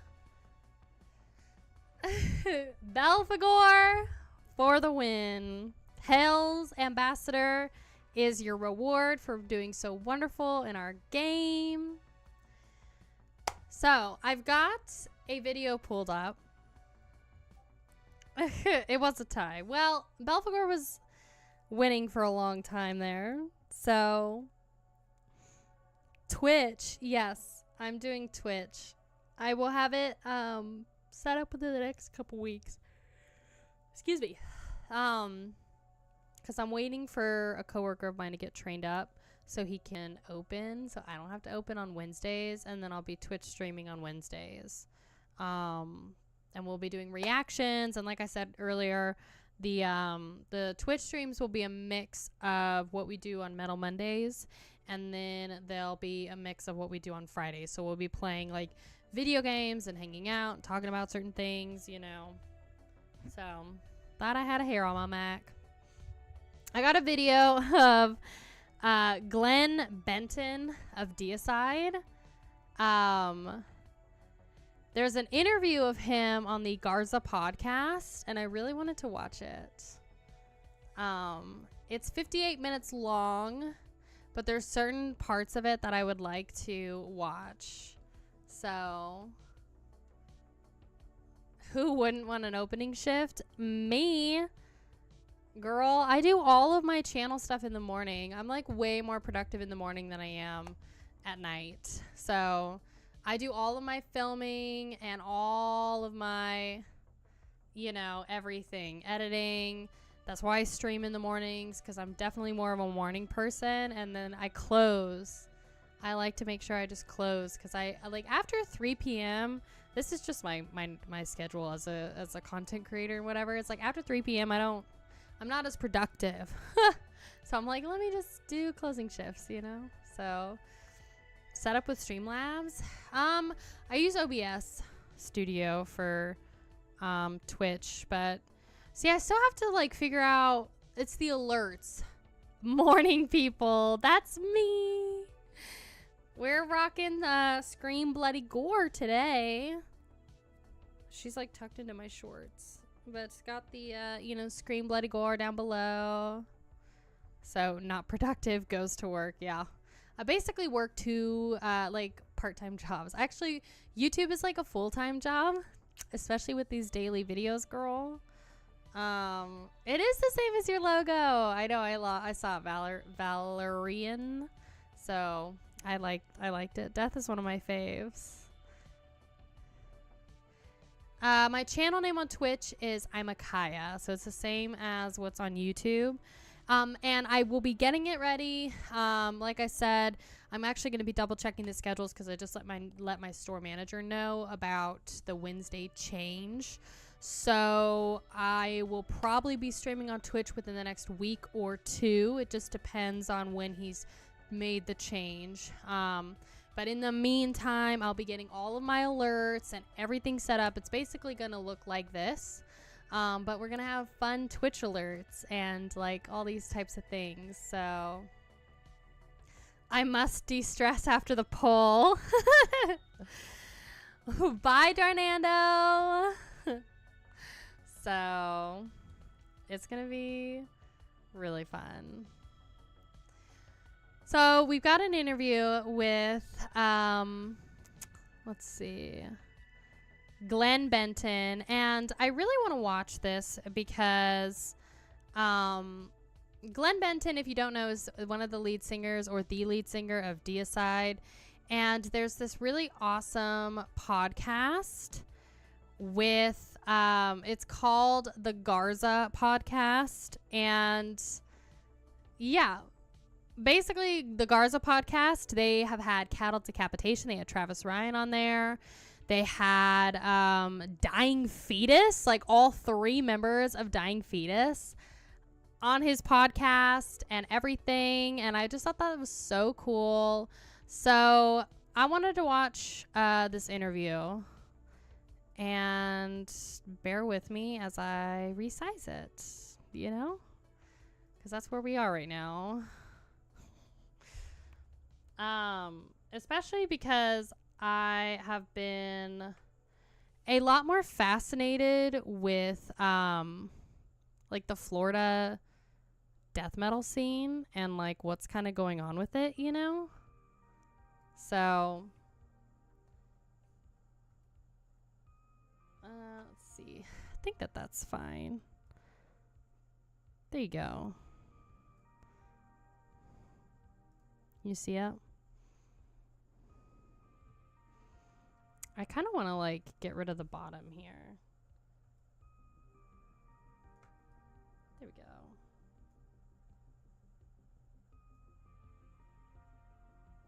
Perf. Look how beautiful that looks. Resizing things on here is such a pain.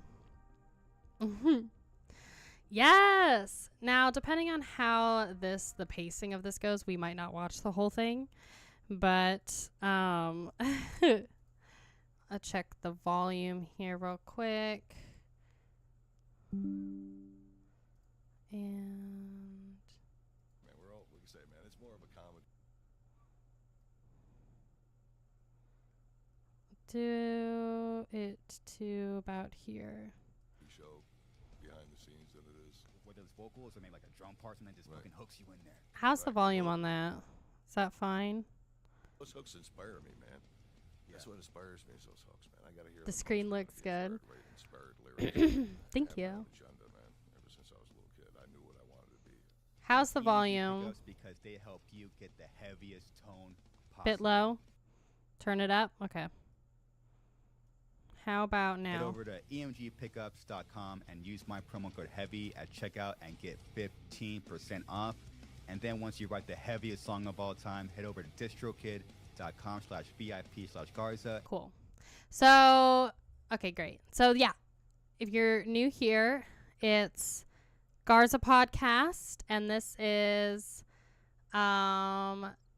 Glenn Benton, and I'm just going to kind of let it roll. There's a couple parts I wanted to, like, watch, but he, like, talks about so much stuff, like almost joining Morbid Angel, growing up in Florida, knowing your worth, like, everything. And save 30% So off your membership. When that record first came out, there was a... So they're talking about people didn't Legion catch on here. to it, really? Yeah, it was kind of like a delayed reaction, and then like 4 or 5 years later, everybody was raving about how great that record was, and I was like, Really? We were at that time we were like didn't know what to think if it was and that turned out to be the same thing with a lot of records. It's like everybody kind of hates it in the beginning, and then it grows on them, and then so you gotta just have thick skin, man. That's Oh, yeah. how we've dealt with a lot of it. That's really bizarre because especially with this genre of music, like you guys are one of the top selling death metal bands of all time, and that record in particular is what I'm talking about. So it's kind of weird hearing that. Oh wait, like the record that's so much listened to and actually purchased, that there was like a delayed reaction to it. I think that's with any first, when a band has their first record. I like his that, T-shirt. The expectations are really set high, for the second one, and I just think it shot above everybody's head. I think they were expecting something different, but like I say, it grew on people, man. So It did, and especially with I was talking with Zach, but to me personally, like I think it's also because D-Side was definitely you were the most extreme out of that pact, and to me in an already extreme area, and being in Tampa, like D-Side was really extreme. Yeah, it was. well, we were all most of I was brought to Florida when I was a small child, and that, so I kind of. This is the first time I've ever watched lot a of Garza the guys podcast. in Florida were brought there by their parents, relocated to Florida, and at that time, man, when I was getting to be a later teenager and stuff like that, and seeing all the Think bands it's still play. low? Okay, hold on. I can't really make it go any louder. Yeah, for me, it was like Sabotage. Back then, they were a local band playing in the bars and the club scene. We have there. not done Suicide You had Nasty Silence Savage yet. and those bands like that. And for me, it was to outdo my competitors as far as what bringing on the trying to be the most extreme you possibly could. But the vocals thing, man, kind of came naturally for me. I didn't think anything. There was no particular thing for me to follow back then. So I just pretty much just did what I did, and not everybody was did? accepting of my vocals back then. A lot of girlfriends of friends would abandon would split out of the room. Oh my God. I like the music. I hate the vocals. I heard that a lot growing up. You know? So some people said that he was like a douche. So I was looking back because we're gonna do a tier list after this of like the most hated people in metal. And there were some people that were saying like he was a douche, and then people were like, no, he's just like a Satanist troll or whatever. But he seems like a really chill guy. But Legion is an album I'm about to touch on. I'm like literally about to do a full album review and like listen to it here in the next week for the channel. And I'm excited. So this like part really intrigued me, just like what people thought about Legion back then. And I just wanted to hear more about like what life was like for these metal bands in Tampa. Like this is just so cool. Yeah, you didn't really have a roadmap, so you kind of had to do what you wanted to do. I say, man, back then, you know, it was like all this stuff was coming out on Metal Blade, and you had a lot of like, you know, some of the earlier stuff. You had, for us, it was, you know, we had Venom, and we had Possessed, and, you know, Death came out of that, and, you know, a lot of those bands. God, what a crazy those were time. What, you know, we were listening to back then, you know, a lot of stuff. I listened to a lot of obscure stuff. I used to go to a lot of like record stores, mom and pop shops, and dig through all the independent stuff and all the. And then I used to work for Camelot Music. I used to get all the metal that would come in. I just got it. They didn't play all the in-store stuff, promotional stuff. All just went right to my house. Oh shit! Yeah, really? So that's how I learned about a lot of different bands and stuff back then. What were some bands you did touch upon Death? But what were some bands that you listened to? Oh shit! Like, I kind of want to do this. You know, I want to, scream. I was tripping balls one night, and I listened to Seven Church. It's the best way to talk about, introduce like, the for me, I was like, sentence. It all made sense, you know what I mean? So, and like I say, I listened to Slayer, and I listened to all this stuff like everybody else did and that, but because I grew up listening to classic rock and roll and stuff like that. So when I start getting like hearing that's the heavier stuff, yeah, the more angrier it was, the more I liked it, Yeah. So that's how I was. I mean, when I heard Venom and stuff like that, and I was like, wow, man, this is ugly, but I can't stop listening to it. Yeah, it was. It's it was still you. low. It's crazy. Let's see. I wonder if there's a way. How those bands kind of. I can try and adjust it. I don't know how to get it higher. Like stick with you, It's nuts. Yeah, you can't shake them, man. You can't, dude. It's so weird. And then without knowing, you just okay. Well, I guess I'm gonna start my own band and do this. It's like, you're right. That's the word. You just can't shake them.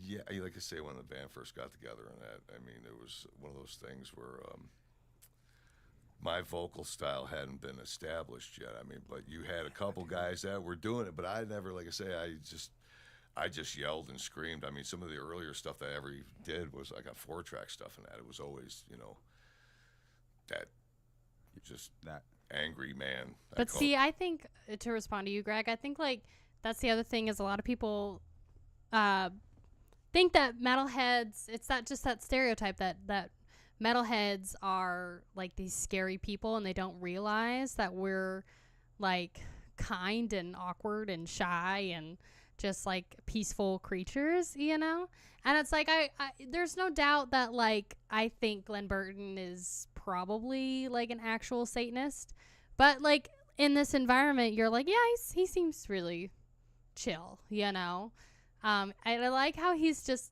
so soft-spoken and like calm and everything. This one is, oh my gosh, finding your voice after getting your tonsils taken out. I've had tonsillitis like so many times, so this is the angry man voice. Interesting. So I have a few different ranges in that. Yeah, I got my highs and I got my mid, and I did say we. And then I got my low, and so I jump back and forth between the different ranges. Wow. But it all changed for me when I had my tonsils removed. I was 24 years old, and I had a really bad problem with my tonsils were actually just rotting in my throat. So oh my God. I had them removed, courtesy of Roadrunner. They paid for it. They had wow. The procedure done. And thanks, Monty. 2.5 weeks later, I went to Europe for a tour. Oh my God. I wasn't even healed yet, and I just did nothing but destroy my throat. And that's why I sound the way I do today. That's how I got so low. And yeah, there was a lot of sitting in the van going to the next gig, just sitting there in my head, just begging whoever the fuck upstairs or downstairs, whoever, please give me a voice tonight to do the show, you know. Jesus. So it was bad, man. But after I came back from that, I recovered in that. But my voice changed after that procedure done. Yeah. Wow. So you were 24, had that done. What record cycle were you on? It was right after Legion. We didn't really tour for the first album, that because I felt that the band was worth more than a couple $100 a night, you know. So we kind of just held off and let, you know, the momentum build on its own. So after the second record, then the money offers came, you know, where they needed to be to make it worth everybody's while to do it. That is so opposite of how you're supposed to do it. I'll wait like you put out a sick first record, then you waited until it built. Right. Wow. Yeah, because if you let it, to me, it was like I've always managed the band and I've always done, you know, pretty much pushed us where we needed to be in it. But I didn't feel like the record companies, I mean, even then, I just didn't buy the bullshit, man, you know. And as much as they want to put you out there and push you, and, you know, I don't want to go into the business end of it and that, but, you know, basically they own you, they own your merchandise, and they're pretty much, you know, telling you, you got to go do this, you know. And I just told them, no, I'll do the next record. Correct. I'm not going to go out and be a slave to you and sell your T-shirts, no. Man, I wish more artists would do that. Well, I think because we don't know. Like, it kind of takes someone like... Well, there's a level of desperation to be famous, too, man. You know, it's like, I remember when I was younger, it's like, I always tell myself, man, if you don't get a record out by the time you're 20, you're done. Yeah, I haven't seen any live footage of Deicide yet, but I actually might put that on the channel because I would be interested to see, because I could see how people might think that he's a douche from his, like, online persona, but... Or, like, you know, his on-stage persona. Do I feel far away? I'm closer now. Hello. It's interesting. I can't even imagine how painful it was for him to do this show with, like, his tonsils just being taken out. Because like I said, I've had tonsillitis a few times, and I've contemplated getting them out. I can't even imagine... Like, because I don't do, like, antibiotics and stuff, and so it took 2 weeks for me to heal from the last time I got tonsillitis, and I completely lost my voice. I don't know how. Oh, that sounds so painful. Ugh. You know, and that's what used to motivate me is, you know, to keep pushing, because I just felt that you've got a better chance of becoming, you know, doing what we do. You got a better chance of success when you're younger than you are when you're older, you know. I mean, there's nothing more sadder than a 60-year-old death metal. Right. Well, no, but if you put out enough records and get there, I never thought in a million years I'd be sitting here doing this. Oh, my gosh. It's the Spoon Man. Come here, honey. Hi. Will you not stop knocking into my dang thing? Get your tail away from that. Come here. Come here. No. Hi, honey. Will you sit? Sit. Let's see if I can get... There's a little bit. There you go. There's my stinky boy. It's the Mr. Spoon Man. A weak stomach? No, it's just antibiotics are hard on your body, girl. They're so hard on your body. And it's like once you've had like tonsillitis several times, it's just like, bro, how many times do I actually have to take antibiotics for this? Spooner is a hero. He's doing really good. His abscess is almost completely healed. It's like basically like I would say 80% closed up now. So I wanted to look up... Should get mine taken out. They're like 2 meatballs on. Yeah, tell me about it. Like my tonsils are wrecked. Like actually. I never thought that I for many reasons, but I just never thought that this music would be still here, and it is. It's an amazing thing, man, to be able to come out and still do this and that, and to see other bands still doing it, and everybody still pushing it now. Where there's other genres of music that have disappeared now, you know, and they can't even get like work, country. You know, so, yeah, man. For still example, be doing this, you know. I mean, it's a great thing, man. It is. You guys did it. I mean, and I'm curious because I mean, I'm from here. I'm from the complete opposite of Florida. I know you were born in New York, and then you moved to Just like Were you Cannibal in Corpse. Tampa, or were you in like the outskirts of Tampa? I grew up in Clearwater, Florida. Okay, got it. Yeah, so my parents moved there. My grandmother owned a house, and she bought in the 50s. And Wow. we would all go down there for vacation. My family would vacation at my grandmother's house down in Clearwater. And we ended up moving down there in the real Same early 70s, Valerian. So we lived there for quite a while, and then my grandparents, my mom's parents, got sick of that, so we moved back up to New York for a few years while my mother dealt with her parents and family and all that. And then we moved back down south. Well, I went back up and then came. Oh wow. I came back home. Yeah, I couldn't wait to get the fuck out of that place. I'm not a fan of it. Yeah, I New mean, York is a like I lot. say, I have family there and that, but I really don't. That place doesn't hold much for me, man. It's, if anything, it is another one of those things that, you know, I was one of the people that I turned a negative into a positive, you know, growing up, you know, and so Yeah. any kind of a negative situation, I always pushed on, you know, used it to propel myself to push harder, you know, to get Oh, I'm the same way. success. Yeah. So all the naysayers and you need to be a plumber and you can go to school and you need to do this, and you know, it's like I had my own agenda, man. Ever since I was a little kid, I knew what I wanted to be. I mean, I have like school, it's like papers from school. Like, what do you want to be? I wrote that shit down, man. What I'm doing now is what I wrote down then. I did too. I pretty much had from an early age, I knew what I wanted to do, man. I mean, first time I heard like Little Richard and Chuck Berry and the Beatles and Stones and all that shit, I was like, man, that's what I want to do, man. Seeing Elvis, dude, a huge Elvis fan, you know. I mean, that's the stuff I grew up on, man. That's how you know he's a real musician. None of these fake little TikTok musicians. That's how you know he's a real musician. Because I feel like there's like a star quality about these people, and they just know it. Plumbing is a great profession. It's so cool that he's like, oh yeah, Chuck Berry I was influenced with, and Elvis I was influenced with, and it's like you can just tell by his demeanor and the way that he carries himself that he's like supposed to do this. So stop with the TikTok. Girl, Bella Porsche got famous on TikTok and got signed by Warner Brother Music. That's where we are at currently right now with the music industry. And it's just, I don't know, it's cool. I was the same way.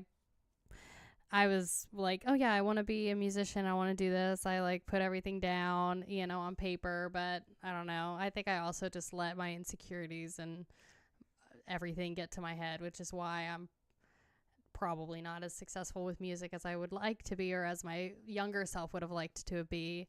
So I think, I don't know, it's just cool that he just kept pushing forward, you know? So The music business doesn't have, you know, those kind of celebrities anymore, those personalities anymore. It's lacking that, I think, you know, the personalities. no, it's all of TikTok personalities now. the days gone. Yeah. Especially in our chosen genre. They Yeah. have like this is what you guys have, which is so rare. Like you have like the personality in your genre. It's super rare because it's you. It's Well, man, you know absolutely what? true. We need that guy Dyslexic. out there biting the heads off of bats. We need, Yeah, dude. we need, Fuck we yeah, we know, do. we need these guys, man. That's what. Those are the guys that made me want to do this stuff. You know, it's that crazy, that off the wall shit, man. That's what made me want to do this. You know. This How- is true, Squished Eyeball. I'm curious, how old were you when you wrote that shit down? What, lyrics wise? No, like Or- no, what? Oh, This is what I oh, I want was- to do. 9, 10 years old. 9, 10. Damn, yep. Wow. Same. Yeah, I was that kid in the mirror with the tennis racket rocking out. Ah. That's so Damn. cool. I had guitars in the house from an early age. My old man had guitars in the house, and I'd always sit in there, one string, one finger banging, boom, boom, boom, bang, boom, boom, boom. Wow. My douchebag brother would come in, you suck. He's like, yeah, I know. Fuck you. Yeah, pretty much. So I mean, honestly, that's how, you know, even though it's Justin Bieber, that's how Justin Bieber was. Like, he was playing, and Lady Gaga, too. Like, Justin Bieber was playing the drums when he was, like, 5 and had all this talent. And I think people forget, too, that Justin Bieber, like, was discovered on YouTube back in the day. And Lady Gaga also, I think she was, like, singing and dancing and performing as young as, like, 3, you know? And sometimes these people are just born with the talent and born with the skill, and they just know what they want to be. And that's the hardest thing too, is like I can totally relate with like how he's thinking and how he was as a kid. And it's hard because, and I've talked about this before, like in my old high school, I was basically shunned because I wasn't going to college and doing the whole degree and like everything. And I like dropped out to be a musician and did the whole album thing. And it's like the amount of like, I guess it's not shame, but like you just get like a lot of hate for wanting to be a musician or wanting to be an artist or be creative or do those things. And there's a lot of people that are like, you got to get a, you know, part-time job. You got to do this, you got to do that. And it's like all you want to do is like do your music. And that's what you really, really strive to want to be. But also I agree that like some windows of opportunity just don't open for those people. And I also think it's a weird situation now because you need like, I feel like you need money to do those things. And a lot of people, like, that's why you have so many like, you know, SoundCloud rappers and people that get more successful in the industries because they have so much like money and they can just pay for like connections and whatever else these days. And then yeah, if you do the music you want to do, you're a successful musician. That's also the other lesson that I learned is like, you know, when I was younger, I really wanted to be like a famous musician. Like that was like what I really wanted to do. And that's what I strive to do. And, you know, it was like when I was younger, it was like, let me do the costumes. Let me like, I write all of my songs. Let me, you know, work on like how I record and how I transition like the whole set, and let's do this and social media, promote, you know, because I really, really wanted that. But the hardest lesson I learned through that whole thing was like, I'm losing a part of myself and I'm focusing too much on like trying to be famous. And like, it's such a douchey thing. It's like I'm focusing too much on trying to be like a famous musician, and I'm not remembering like why I like doing this and why I love doing music. And I want to enjoy playing the music that I do, and I want to enjoy performing and recording and doing all of those stuff, you know, all of those things. So yeah, so a lot of people, and that's the thing, is a lot of people who are successful don't have college degrees. And it's for me, it was just like, I don't want to put myself through debt. Like I was done with school and I was like, I don't want to have to put myself through any more school, and I just don't want to be in debt. I don't want to like get out of there with like a useless degree or whatever and like be thousands of dollars in debt, you know, and have that lingering over my head. I guess for me, the American education system as a whole is garbage.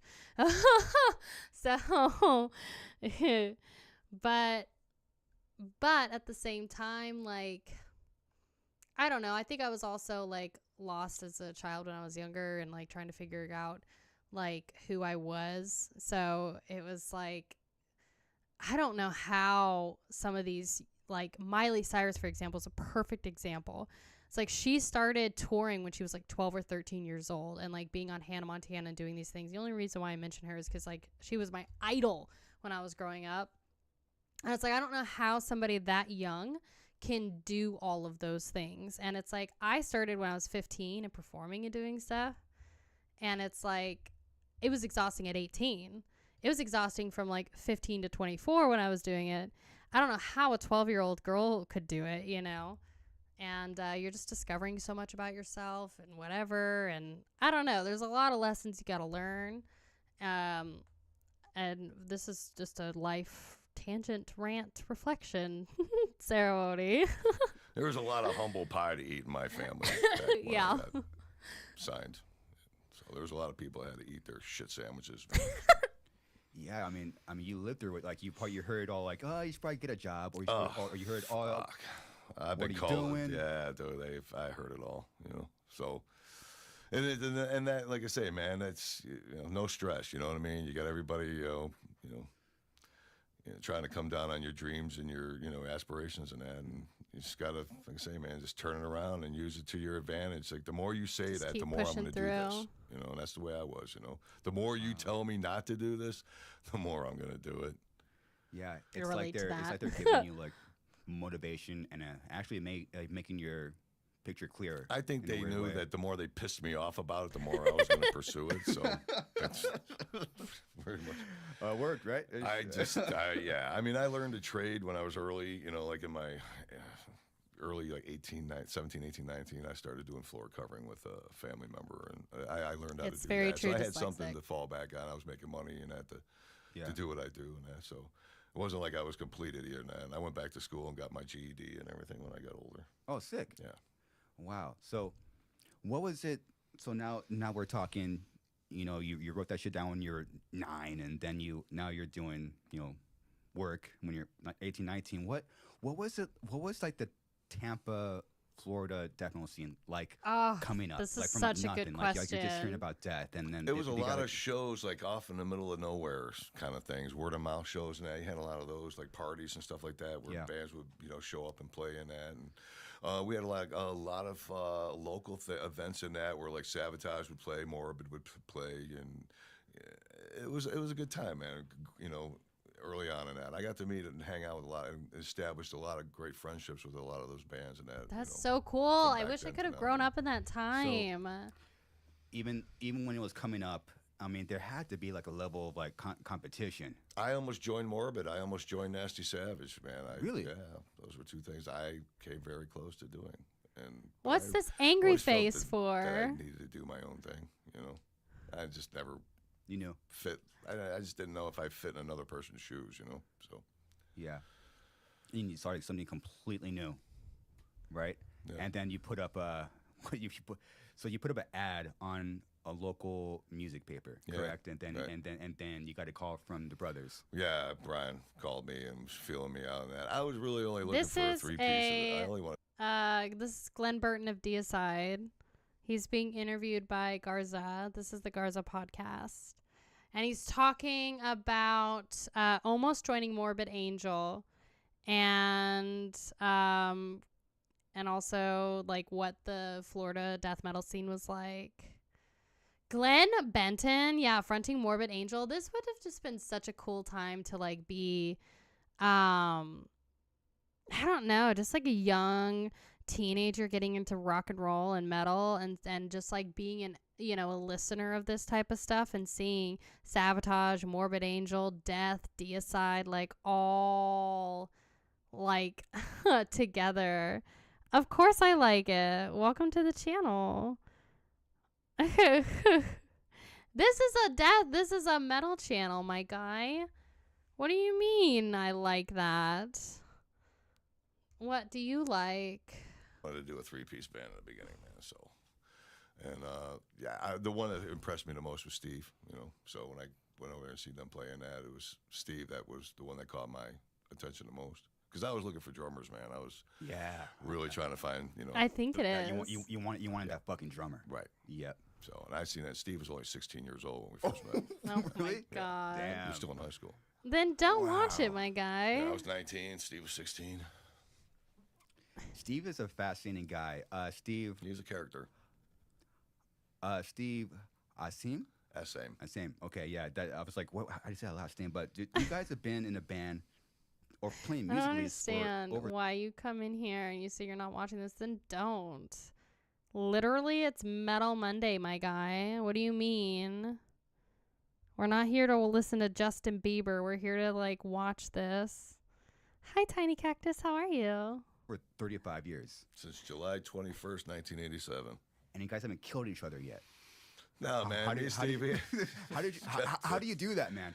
You like I say with any kind of relationship, man, you got to be able to, take the good and the bad and ugly and all that. But First we all- troll of the our sense stream, of I humor guess. is what we all Hi, have a great Askew, sense of how are humor about this. ya? You can't take this shit serious, man. If you take this serious, you're in. We're here for Taylor.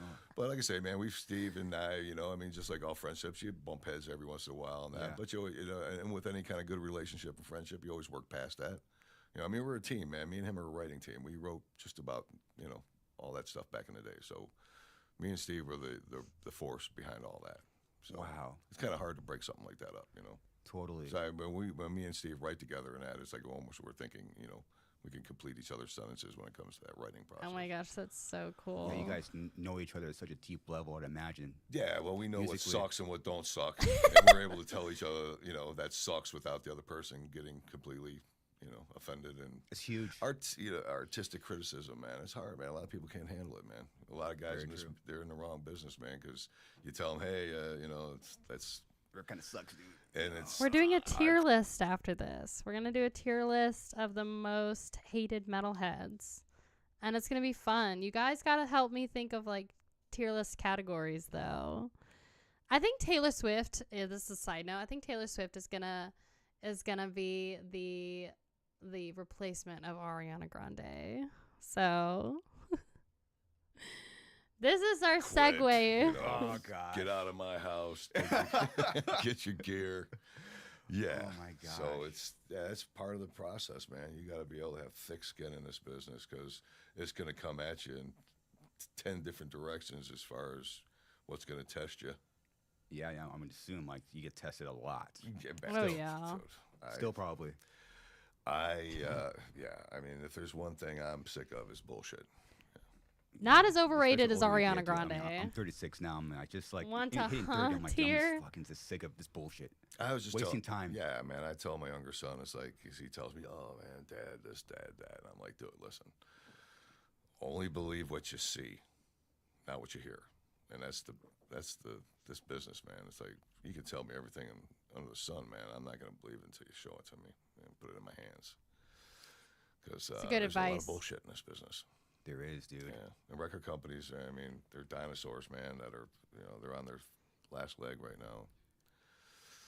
It's a weird time, man, to be in the business and that, but it's going to be a few of them left standing when the smoke clears and that, but it's just strange times, man. Strange. I mean, yeah, you came up at a time where records were like selling. Are you talking like D-Side's one of like the top selling bands on the planet playing death metal? We got. I was just telling. Not this next story to the other day. Cannibal It's like me and Corpse, Steve but have yes. gotten the bad end of every situation when it comes. It's like whenever we think that stuff is like, man, we're right there. This is it, man. We're right on that, the cusp of, greatness. Something comes in and kicks our, feet out from underneath us, and it's been like that through our career and that. So. Yeah, man. It's like every time we expect, yeah, man, this is it. And COVID Hi, Tiny comes, or Cactus. the record company this, or something happens, or somebody dies, or whatever the fuck. There's always something that comes in that steals our thunder from us. So. Wow. What are you doing? Home recording has become really good and cheapish. That's what all of the SoundCloud rappers and all of those people. I mean, it's just so easy to like record everything yourself now. And it is so interesting for him to talk about how this industry, record companies, it's a very interesting transition right now. It definitely is. And I like his thing. It's like, I'm not going to believe it unless you show it to me. It's like actions speak louder than words. Like, give me some physical, like actual physical something, Are you trolling my stream, dude? I'm gonna like literally kick you out if you like keep doing this. I mean, why are you here if you're not enjoying like any of this? We're like at actually all these years of putting up with that. We still just keep on swinging, man. It sounds like you guys have. I mean, is there like especially with you and Steve? Is this like are you guys communicating? Are you guys actually talking about shit when shit goes? Oh yeah, man. We stay in contact all the time, man. Just like everyday conversation. I mean, whenever business is at hand, I always call him and we discuss it. And I mean, like I say, I'm not always right. He's not always right. I'm not, so we kind of find middle ground there on that for business. Steve's always been there. Me and him has always done the business. God. And I always, like he's Spooner like my snoring super loud. check it, run it past Steve person. You know what I'm saying? See what Steve says before I make a decision. So I always say, hey, listen, we got this, that, and the other. What do you think? And Steve's like, let's do it. So There you go. I'm always the guy that goes, okay, well, this, and this may happen, and that may happen, and then he starts to think about it, and then I'll get a call back 30 minutes later. Hey, so he'll come up with something, for me an angle that I may have not have caught. That's great. trying to see what else. The writing process, being one of the top selling death metal bands. Are we happy to keep watching this, or do we want to transition to something else?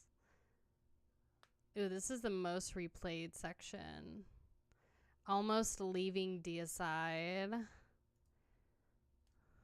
Like you set a standard for yourself. You're like, I'm not going to compromise anymore. You know what I mean? It's like it's what I want, what I need, or nothing at all. You know? Yeah, true. Shit, dude. Well, I mean, so relating that to the bands, like what was kind of like the last straw for the brothers? I have a 'Cause you've tier been in the list band after for- this. That was 2004, so 14. You're talking 16 They've years. been out almost 20 years now. It'll be next year. It'll be 20 years since they've been out, man. Really? Yeah. Listen, man. It was all business. You know, the way they conducted themselves was unprofessional and brought a black eye to me and Steve, which we didn't deserve it because we were doing all the work. Yeah. Our record deal when we signed that deal, Roadrunner, we were kids, so we signed it all collectively, not knowing anything about writer shares or any of that shit. We didn't know any of that stuff back then. So when we went to Earache, everybody was brought on board, notified that listen, the deal's changing, you get paid for what you write, and they got their first checks because they didn't barely write anything for Scars. I mean, they wrote 1 or 2 songs each, I think. And they got their publishing checks, and they immediately quit the band. Wow. Wow, just like that. And I was ready to quit anyway. I was doing Vital, and I just had enough of their bullshit. So I was ready to go. So when they quit the band, they did me a favor, Damn, so you almost left. I was ready to go. Yeah, I had enough of their shit. Yeah, because I couldn't he's handle in the what? unprofessionalism. Vital Remains. That's the band that he's in, I think. And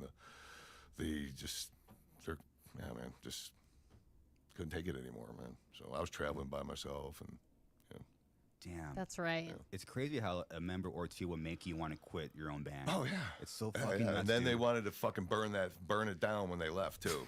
They wanted to burn the fucking thing to the ground. It's like me and Steve's hard work. They wanted to burn it down to the ground.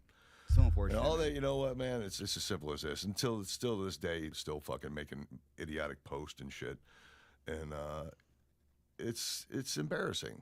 It's like it really is. It's like you've been out of the band for 20 years, man. You know what? Go do something with yourself. You know what I mean? Leave me the fuck alone. Yeah, it kind of goes back to what you were saying earlier with having thick skin. We all kind of learned it the hard way, Right. being in in the industry that we're in. I had a great advice from, his name is Taylor Young. He plays guitar in like God's Hate. Like, he's a sick producer and mixer, like top notch. And he gave me the best advice I got. This was very recent. He's like, it doesn't exist. Yeah. I was like, I don't know why, but he's a very simple, and he's so precise with his words. Thick That skin? just hit me hard. Doesn't how I exist? live, man. I have something very similar to that. How I live, and that is, I don't waste my thoughts on people and things like that. I just don't waste. They're not worth my thoughts. I don't think about them. I don't give them. I Hi, just really Tony. don't just waste Hi, my Robert Peachy. energy and on people and things like that. It's like it's a downer for life. You know what I mean? It's like who wants? I don't live in the past, man, and I don't swim up shit river twice. And I don't walk upstairs backwards. That's how it is. Well, So, Glenn, like I say, man, I don't walk upstairs backwards, and I don't swim down shit river twice. He's got some really, really great advice. Like, don't live in the past. Like, don't focus on negativity and, like, all that stuff. It's amazing that, like, they are, like, a Satanist band and whatever, and people think that they're so, like, hardcore and whatever. And yet he's, like, he seems like he's got very positive energy and, like, I don't know. I really like his like what he's saying here. It's very inspirational. And I'm wondering if Garza was saying that the guy that he interviewed was saying like thick skin doesn't exist in the industry. I think that's what he meant. when it came to them, like I say, it's like I wish them all the best in that, and I wish they would move on in that. They do still, reach out trying to, get back into the band, and that's never going to happen. Get wrecked. So the sooner Yeah, they no. realize that, the sooner they can probably enjoy the rest of their lives, maybe. Yeah, man. It's D side is you and Steve, dude. And I know that feeling where like a band member or two is Hello, fucking Fredo, how ruining are it, you? dude. Dude, all you got to do is sit in the back seat and fucking look out the window, man. Just enjoy the fucking ride. That's all you had to do. Nothing more. A lot of people can't do that. And you know It's what? crazy. Here's the fucked up thing, man. You know, there's 2 words. 2 words can fix a lot of fucking things, and they've never used those 2 words to me and Steve ever. And I don't think they ever will, and I'm never gonna. I'm ask sorry? Them for it. Got it. You know. Very. Is that what he's talking about? I'm sorry, those 2 words. See, this is what I think is like. I think that Glenn saw an opportunity to be a satanic band. Like, I don't think, like, if you think about it, there was like Slayer, as being kind of one of the more like satanic thrash bands. Like, I genuinely think that on top of Ozzy Osbourne and Black Sabbath, Slayer and the Black Sabbath both kind of brought more of the satanic vibe to music, whereas Deicide is like one of the first like true satanic death metal bands that kind of came out in Florida specifically. So I think that he saw that as an opportunity to push the boundaries and like make people feel uncomfortable. So I don't think that he genuinely possessed as well. I don't think that he's genuinely a Satanist. I think it's all just kind of like their shtick, you know? I mean, maybe he believes some of it, but by the way he like talks and stuff, like I think it's just their shtick. I think it's literally just what their selling point is. Just how like Cannibal Corpse is all gory and hack and slash, you know? If he's trying to be edgy or if he genuinely believes it. I think it's about it. I think it's mostly just edgy fun. It's similar to how, like I said, Cannibal Corpse, they do the hack slash like grindhouse stuff. And that's their shtick. That's their fun.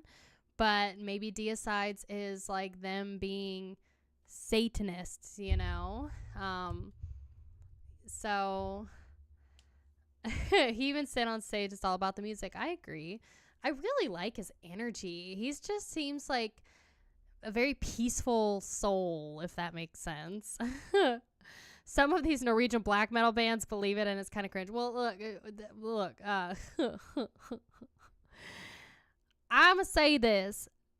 There's something cooking in Norway with some of these black metal bands. I think it's the winters. I think that there's something... I think there's something cooking in the snow during the winters there, because it's a different vibe. Okay, when those, I mean, Mayhem is on a completely different scale in terms of extreme stuff that they've done in comparison with what Deicide's done. And I'm gonna blame it on their really, really cold winters. Very clear. Our late singer Mitch, he was by far the most stubborn person I ever met in my fucking life. Stubborn as shit. Right. But I mean, I know exactly what you're talking about.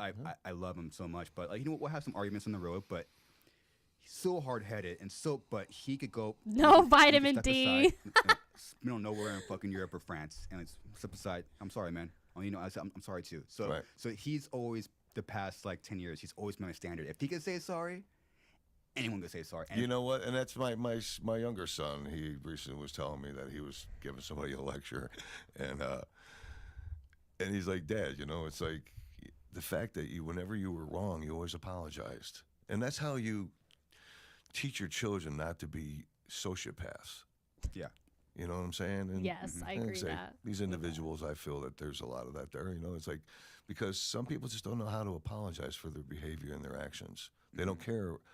Or they just, you know, like I say, man, they maybe they feel that there's been so much damage done that something as simple as an apology might fix things. But they're that fucking stupid, you know. So, like I say, I haven't seen them in almost 20 years or spoke to either one of them, and I don't plan on it. So Those 2 words Great go a long way, advice. man. yeah, well, like I say, man, you know, it's not just me. I mean, there's. You know, things said to Steve too. I mean, you know, that I say, man, there's things that you just can't come back from. You know what I mean? Yep. You know that you say that. You know when you're saying it, and you know when you're doing it that there's no coming back from it. That you've permanently stepped over that line forever. For sure. Yeah. I get it, man. One of the hardest things I've ever done for my band is look them in the face and say, I'm sorry for this, sorry for that. Yeah, and then you go home and you this you're brought to your knees, being humble. You feel like shit for a second because like you're just like, oh shit, I was But wrong. you feel like you did something for the greater good, though. Yes, 100%. Don't you- You're Yeah, not I shadow mean, that's- banned. You want me to check? You're fine. It could just be your chat. You might need to restart. What it's all about, man. I mean, you can't go through life, man. It's just hurting people and stepping on toes and burning bridges and that. Yeah. I mean, because it's all going to come back to you eventually, you know. And Yeah, Oh, I bet it you was reap what so you, good. you sow, man. You know? totally. It's just such good advice. Don't be afraid to say you're sorry. It does feel like crap, you know?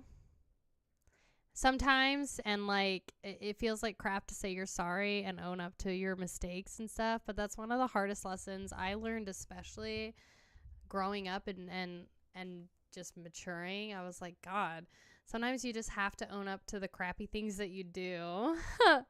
So I don't know. It's really good advice. I feel like as far as Satanism goes, like I think that there's people that genuinely believe it, and then I think that there's people that just do it to be edgy.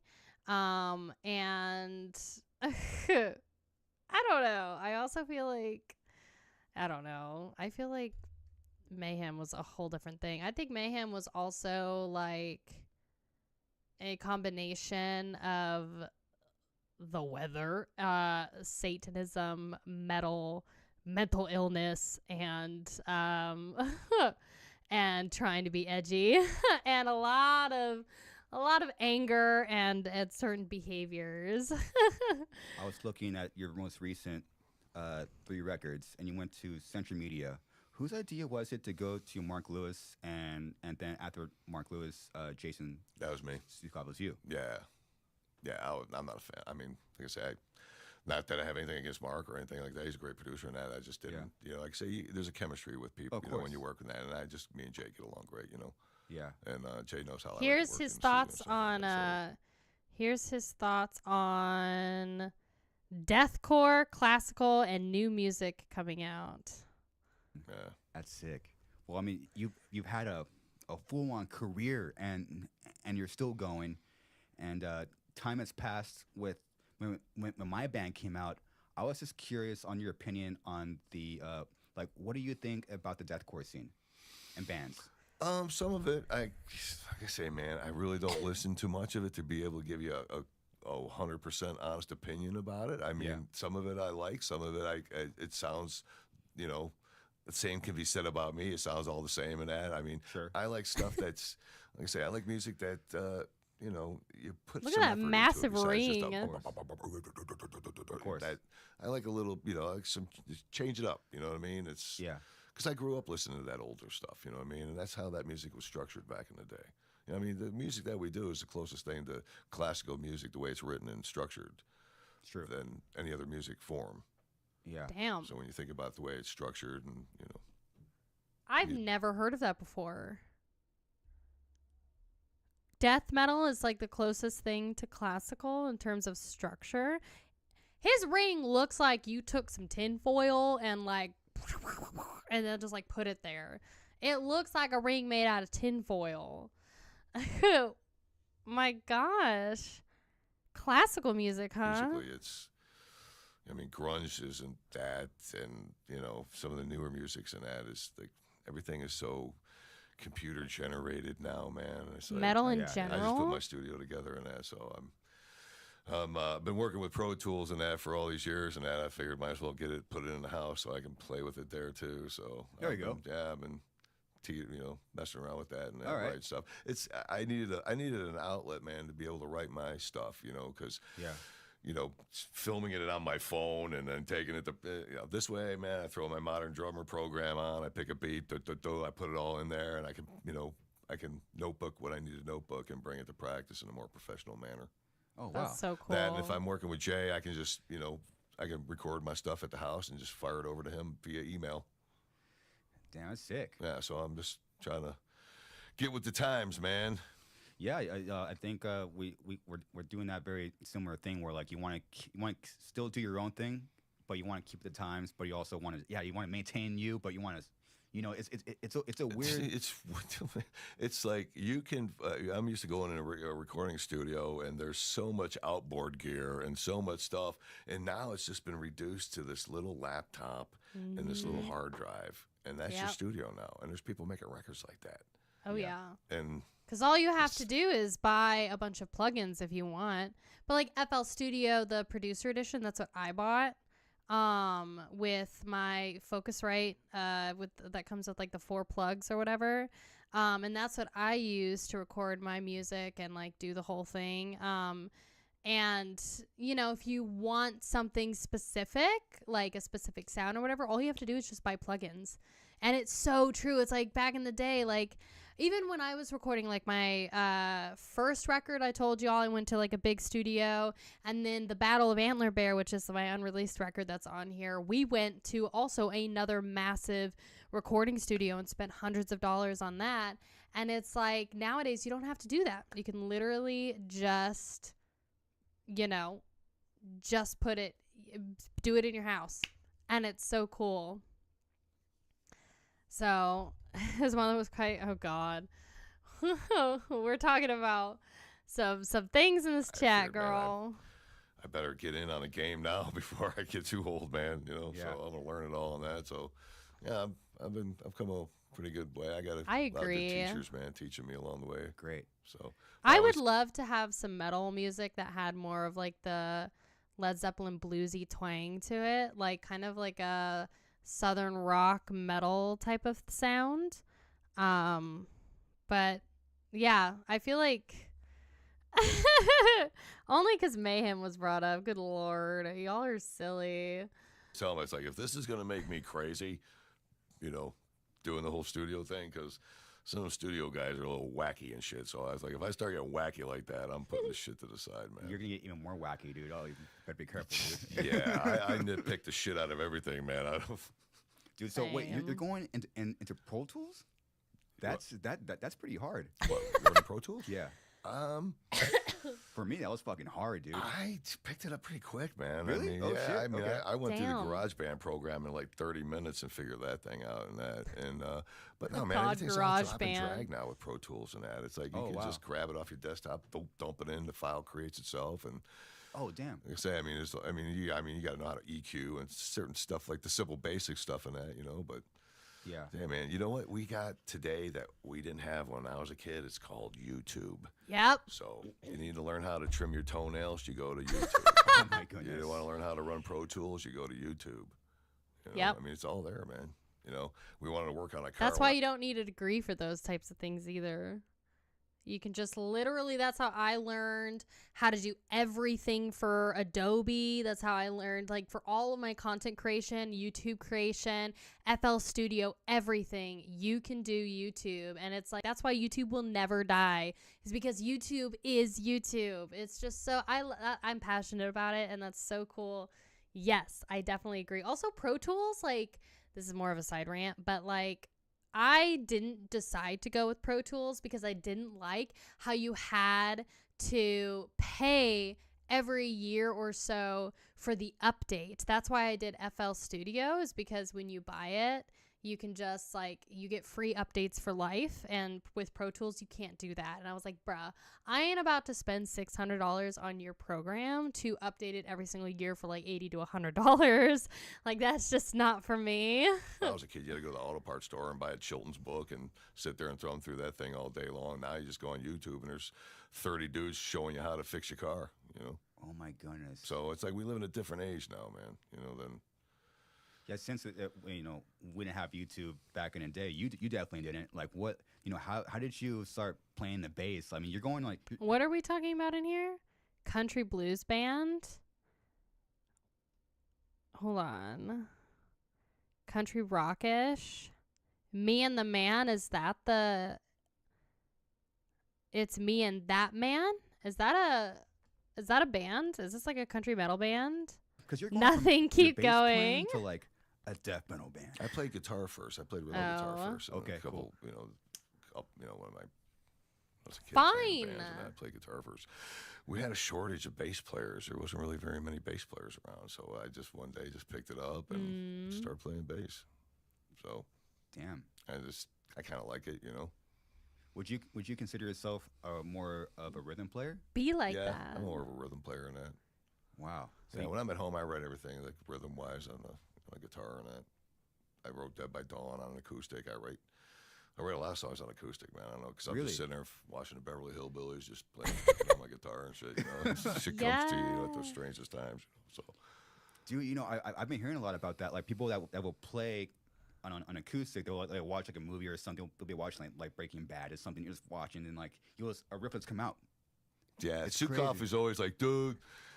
There's one song on the last record, and that he kept swearing to me that it was the Puppet Master theme song, you know, from the movie Puppet Master. Yeah. I'm like, bro, I don't know where you're getting that from, but maybe it remotely had a similar sound to that. But like, yeah, Sukov picked up on that, and it wasn't from the TV because I haven't seen that movie since I was a kid and that, but it was similar to it, maybe a little bit in that. But yeah, man, he's an encyclopedia, man. You can't get none past the guy. You Yeah, know? dude. So if you got something that's similar to anything on this planet, he's going to be like, hey, that sounds like this. That's awesome. And it's good to have that set of ears, man, you know. Totally. Yeah. Yeah, Jason's been in the game for a while. He actually recorded one of my favorite techno have records of all not. time. So yeah, that was like Hi, late Ezekiel. Hi, Red 90s. Cloud. How are you? That's Eternal Suffering, Drowning Right. in Tragedy.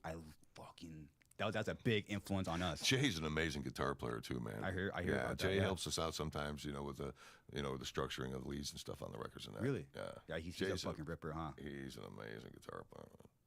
Yes, sometimes he'll like FaceTime our other guitar player Mark, and he's out of his mind, dude. He'll be like, here, listen.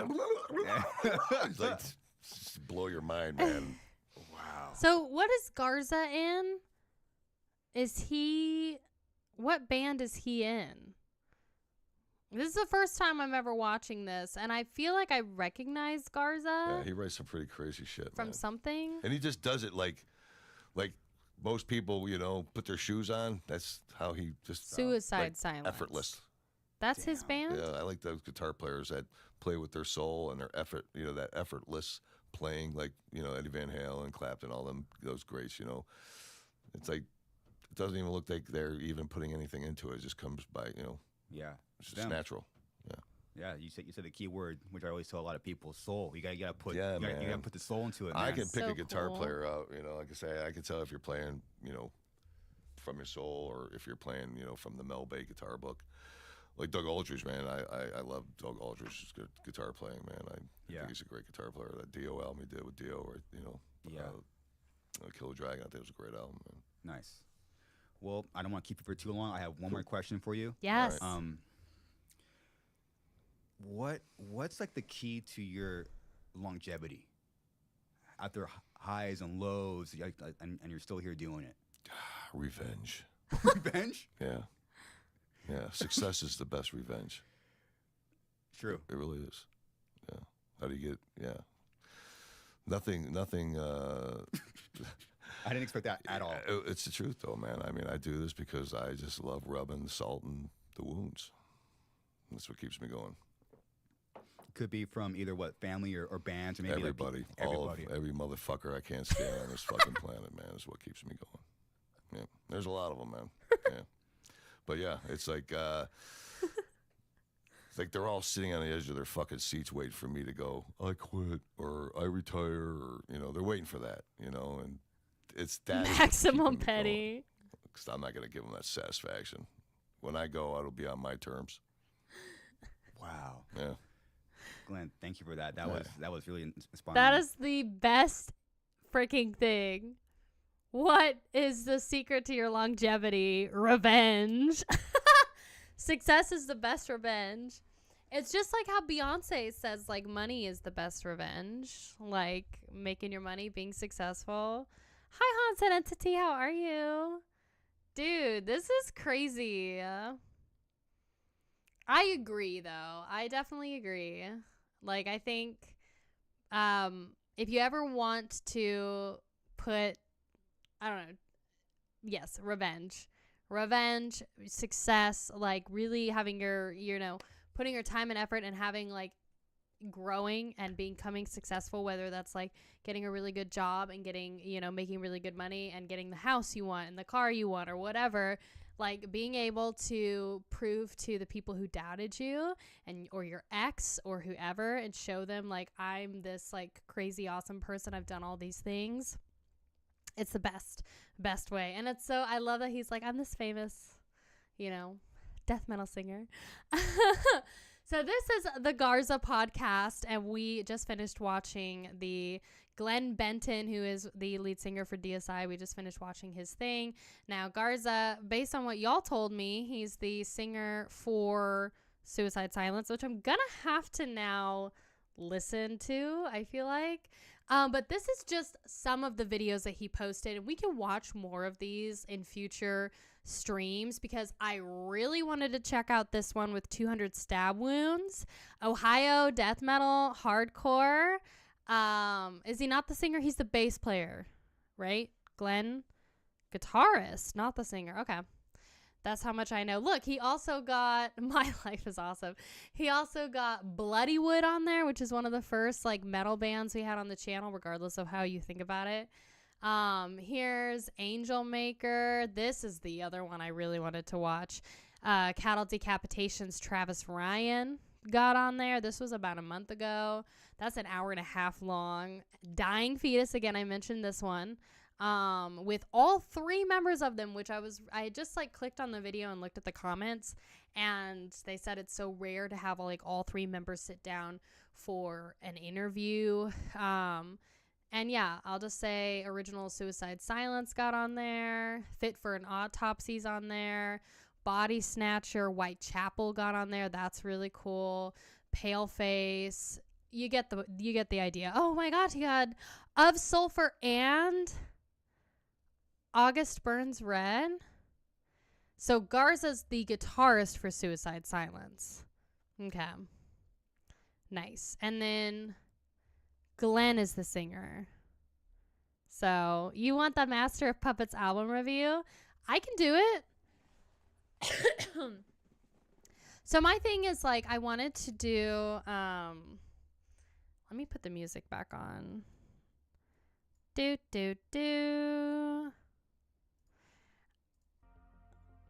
That's so loud in my headphones now. I kind of want to change it. We'll do this one. So, yeah, I can do the Metallica Master of Puppets thing because I was going to do a reaction to, well, I've basically done so much like of Metallica's like most popular records. So I was going to do review videos of their most popular records, and then all of the albums I haven't touched on I was gonna pull songs for reactions. That includes I'm kind of thinking of doing a reaction to like Lulu or Saint Anger as like a Halloween thing. Maybe Lulu is like me suffering. So Metallica. I'll write it down though. Master of Puppets review, because I've done I think I did either the entire album or I did the song Master of Puppets. So I'm gonna do a review to that, and then I'll probably do reactions to all the other albums that I haven't touched on. So excuse me. Saint Anger would be funny. It's so bad. Yeah, so I don't know. It's either going to be like Saint Anger or Lulu. I might do for Moshtober. It's hard to make sincere, depressing music on the beach in Florida. But in a forest in Norway, that's a different story. Yeah. I don't know. I guess that's why like Mayhem is so intense. There's got to be something. There's some reason why the members of Mayhem are so much more amplified in their like craziness and compared to Deicide. But I don't know. That's a whole different thing. So I can do reviews for both of those. So Norwegian elk hounds. Oh God, don't mention them. Oh, by the way, Coda might be pregnant, which is bad because she is the spawn of Satan. And I told my friend who now owns Spakota, my old Norwegian elk hound, I told her, I was like, do not get her pregnant. There's the one thing you don't do. The one thing we cannot have is for her to breed, okay? And girl, I think she's about to get bred. She like full on connected to another dog that she has. And now she's like, we won't know if she's pregnant until, you know, until later, you know, I don't know. God. You liked Saint Anger? So many people like it. I personally have beef with it because of the fact that the bass is so trash on that record, and I feel like it was really petty, but I haven't listened to like really any other songs except for one, so all the barking that is gonna happen, oh yeah, my friend is so funny. So that was such a cool podcast. I'm excited to like watch more of his stuff. Her loud bark from the bloopers video, yeah. Coda was very difficult to live with. She was very difficult to live with, and I think it's just because I'm so used to how chill Spooner is, and like Coda's like on a completely different level of spastic. Like she's the most hyper dog I have ever encountered in my entire life, compared to Spooner, who's like so chill. Focus on me, camera. Thank you. We'll put our little friend back here.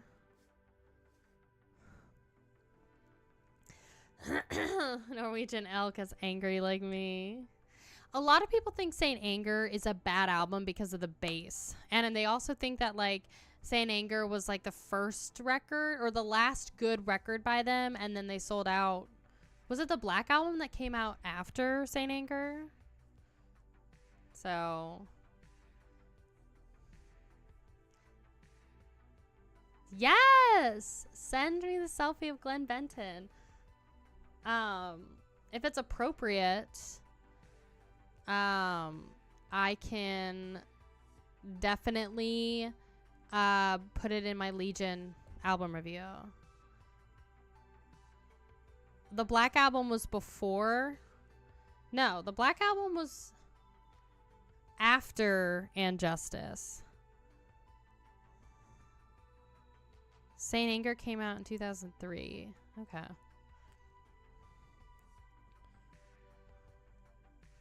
Oh, well, you know, And Justice came after Master of Puppets. What did I say? Black Album came out in 91. Saint Anger came out like over 10 years later. Okay. Where am I in their discography right now? Master of Puppets, And Justice for All, then the Black Album. You had a bunch of other stuff, and then you had Saint Anger in 2003. So people think that they sold out in their Black Album. That's what it is. And some people think they may have sold out with And Justice. And they also didn't like the bass and all of that stuff. So, yeah, that's right. They had Load, Reload, Saint Anger, and Lulu. All four of those bands I haven't heard. I've heard one song off of Kill 'Em All, Ride the Lightning, Master of Puppets, and For Justice. And I've listened to the entire Black Album. So I'll be doing album reviews for their first like 4 records. And then I'll probably come back to the Black Album. Maybe we'll see. But Load, Reload, Saint Anger, and Lulu definitely I'll be doing. And I might touch on 72 Seasons, but we'll see. I personally liked the Black Album. Let me put it this way, Zekio. Coda was the sweetest thing in the entire world, and you could train the crap out of her, but she would like go up to Spooner, who is just sleeping, minding his own business, and just sit on his face, like literally just like full Coder, just like sit on his face and just like be like, accept it, bitch. Like that was her energy. She was like a total sass girl. And it just, oh God, she was so much. Metallica sold out with the Black Album, period. I personally liked the Black Album. But anybody that says that Metallica is like, anybody that says 72 Seasons is good needs to rethink their decisions. Because I personally don't think modern day Metallica is good at all. And that's okay. They don't have to be good. So the thing is like Metallica's always going to be a legendary band. They've made their mark. They don't even have to do music anymore, you know? Like they've already done it all, you know? So, but I also think that like they have sold out for sure, you know? So, was their grandfather by then? Oh God. I just think that they've sold out, and I personally believe that there's just nothing original about Metallica anymore. Like, I think that they've totally sold out their sound and everything, and I just feel like it's just unfortunate. You know, there's just nothing new about their sound or like the stuff that they're creating or anything that they're doing, and it just feels overdone. It feels stale. It feels like I can feel the record companies and the people behind them just telling them what to do. It's like that's the energy I get from it, you know? And, you know, it can happen. It can happen when you get really popular and whatever. But overall, I think Metallica's still a great band, you know? And it's like, I think records personally are really long as it is for everybody. Like, there's no reason why, like, you need to have an album that's any more than, like, 45 minutes, personally. I love when records are, like, 37 minutes long. Like, if they're under 40 minutes, like, it's great, you know? And I feel like I wish, like, I just got finished doing Nun Slaughter, which I talked about earlier. Still waiting for that reaction to get cleared. But like the Nun Slaughter record, Red is the Color of Ripping Death, that was like a 37-minute record, and it was like perfect. And each song was like 2.5 minutes. The longest song on there was like 3.5 minutes, and it was just like a perfect listen, you know? And it's like, I wish that more records were like that, you know? Usual grindcore take. Well, for example, like Cattle Decapitation's record, like Terracite had 4.5, 6-minute songs, which is like, I liked that record. It was not as good as Death Atlas, but it could be long in some of those ways. Hi Spoother, how are you? So yeah, some people said 72 Seasons wasn't bad, you know, but I feel like a lot of people said it was too long. So Summoning reaction. I've heard of Summoning. The first 5 Metallica albums, what that's Kill 'Em All, Ride the Lightning, Master of Puppets, Justice for All, and the Black Album. We need Slam. Okay, I'll put that down. Slam, band, suggestions, because I can ask my Patreon or y'all. If your album is over an hour long, you gotta make sure that it's the best thing I've ever heard. Yeah. Like, Kanye is a great example with The College Dropout. For that being his debut record, it was worth being an hour long because he had all of these amazing interludes and everything like painted throughout it. So your album can be an hour long if you make it a listening experience, you know? If you can make it this kind of adventure and really tell a story with your album, you can do it. But otherwise, like, you don't need to be making songs like 10 minutes. You don't need to have a whole freaking record where it's like 10 minutes long, you know? Where each song is 10 minutes. So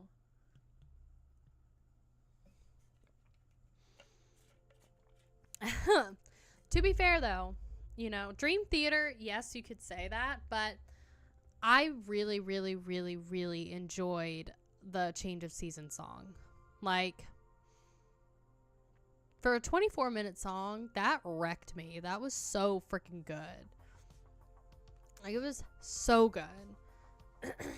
So, oh so sorry, honey. You're okay. Yeah. Oh my gosh, I wish you could see Spooner right now. Hold on, I'm just gonna give him some love real quick. You're okay. Yeah. I wish you could see him right now. Oh my gosh, his face is all like flopped over on one side. I accidentally rolled my wheel into his fat butt, into his fat roll.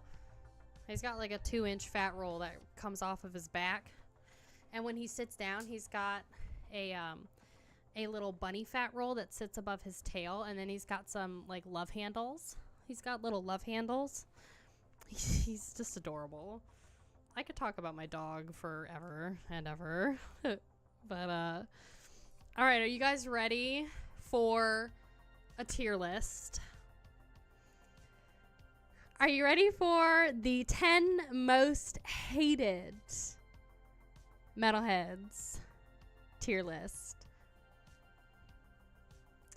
Now, we do have to figure out what we want our tier categories to be, okay? You went to school with somebody whose name was Spooner? Oh my gosh, that poor kid. Spooner is a good dog name, but not a person name. What, they grow up in a trailer park? My god. So I was thinking we could go with like some mildly annoying, extremely inconvenient tier list names. So I'm thinking we could do like, you okay, Spoon? I'm thinking we could do, I don't know, like keying their car or like leaving a flaming pile of dog crap on their front steps.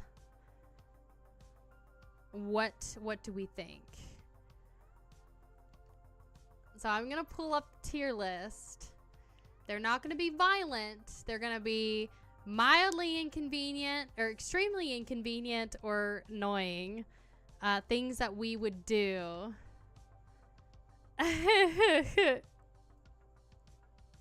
All metalcore and death metal musicians. All right.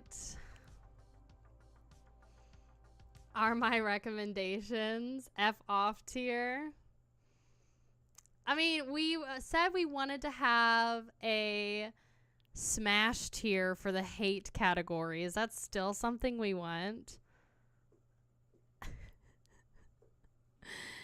Is that still something that we want? I'm going to pull it up real quick. Smash over the head, maybe. Put Vaseline on the doorknobs. Smash for the hate category doesn't feel right. Maybe hammer smash. I'm thinking, I like the Vaseline on the, well, like, another person said, we should do, like, steal all their left pairs of shoes.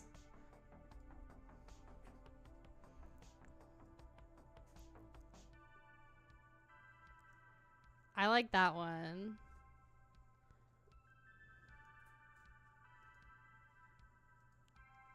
But how will it go? Is S tier the most hated or is D? S tier is always going to be the most hated. Hydrochloric acid bath. Make them step on a Lego. Oh my gosh. Stub their pinky toe.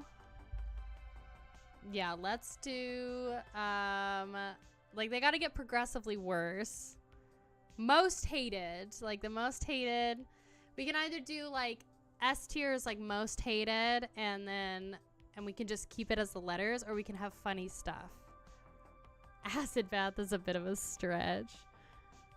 Chris Barnes, he's an E tier just for himself.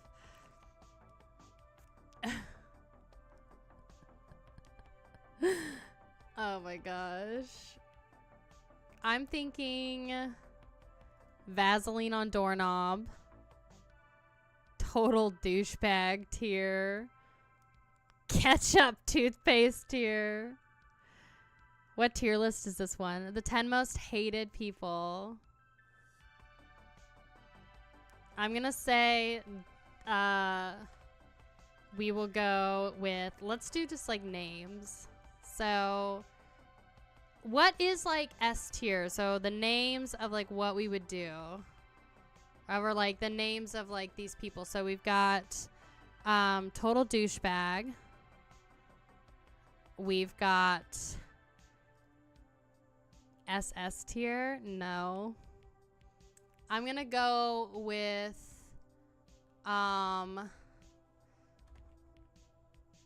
most annoying. We'll go with most annoying. We'll go with this one we can do. Extremely hated. Why does it look like that? There you go. I still want, huh? What does huh mean? Sacrificial.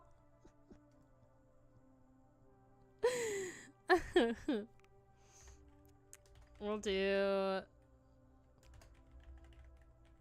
total douchebag. No, I feel like total douchebag should be like mid tier. Total douchebag. Here we go. I got it. Sacrificial.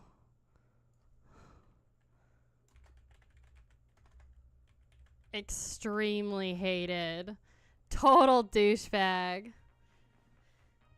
What's C tier? And what is SS tier?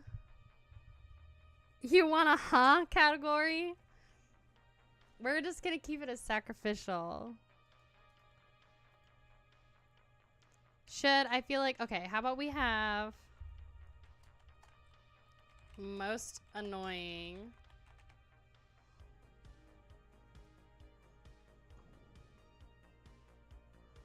Most annoying, and then this one is the huh. How's that? How is this? Sacrificial, extremely hated, total douchebag, most annoying, and huh? How was that? Knob gobbler. SS tier stands for what? Because I have it as sacrificial.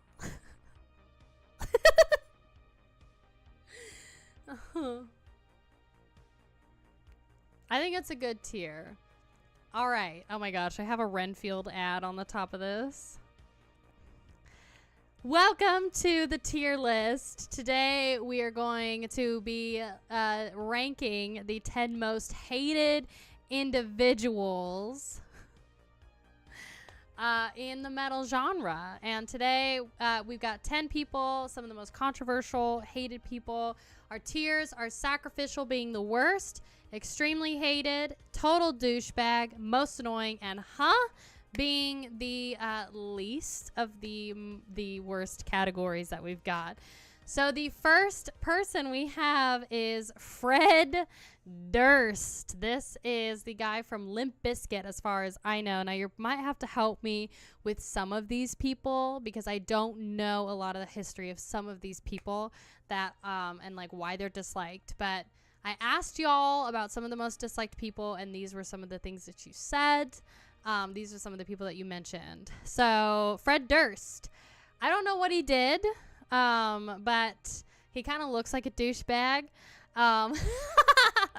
And I feel like putting him in the total douchebag thing was probably a good one, but y'all have to let me know. Total douchebag for him, but he is basically a character. You think Fred is just annoying? No, I don't think sacrificing Fred Durst is. I don't think he's that extreme. I don't think he's that bad. I think.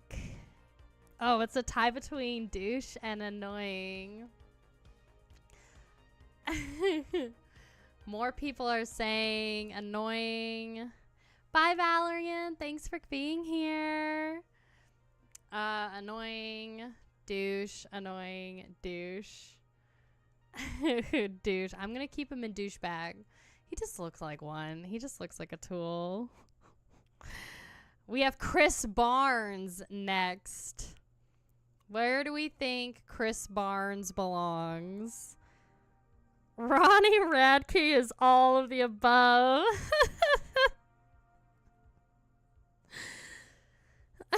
Where do we think Chris Barnes belongs? Mr. 6 Feet Under dude. I forgot about Barnes. So is he mostly just like annoying? Like, what's his thing? Worst band ever, Limp Bizkit. Oh, God. I think he's, I definitely think he's, Like, I think that for his work that he did at Cannibal Corpse, I think it's really good. But I think that, I just don't think that people, I think he's just an interesting kind of egotistical douchebag, you know? And I think that he's not a bad guy. He just has, like, a behavior problem. And, I do think a lot of people hate 6 Feet Under, and I think a lot of people don't like that he was like, you know, Cannibal Corpse is now 6 Feet Under, you know, because he was the original person. And I was like, sometimes you just need to take these people and be like, girl, be humble, you know? I think he just lost his mind. So yeah, I'm gonna put him as because I think that, you know, he's meh. Exactly, femme fatality. I think he's meh. You know, he's not the worst of this list. I think he's just overall doesn't have a great, likable personality. Our most popular person sort of in this list, we've got no, I'm just kidding. It's Lars. It's Lars Ulrich. I think putting him in extremely hated is fitting. I think Lars is probably one of the most hated metal musicians in the entire genre. Like, out of everybody, like, I think Lars just gets so much hate, and they don't like him, and they don't like how that he's, like, controlling Metallica. Yeah, I feel like everybody also hates him for, like, no reason, but I think... You think he's more like in the middle? Modern day Lars, he's even that bad. Not talking about drums. Yeah, also people think that he's a terrible drummer. Can be anything he wants. He's a legend. He is a great talk person. Calling Lars a musician is a stretch. So, what do we think? Extremely hated or most annoying? Do we think that there's, like, you know, there's more people that you know, should have gotten a better drummer? You think he's hated? Personally, I think he's extremely hated. But, like, I think there's a lot of people that really just don't like him for a variety of reasons. So I think he could also work for most annoying, but I think with how many people hate him, I think it's good. Okay, Phil Ensemble. What do we think about Film Ensemble? Singer of Pantani Boys. What do we think?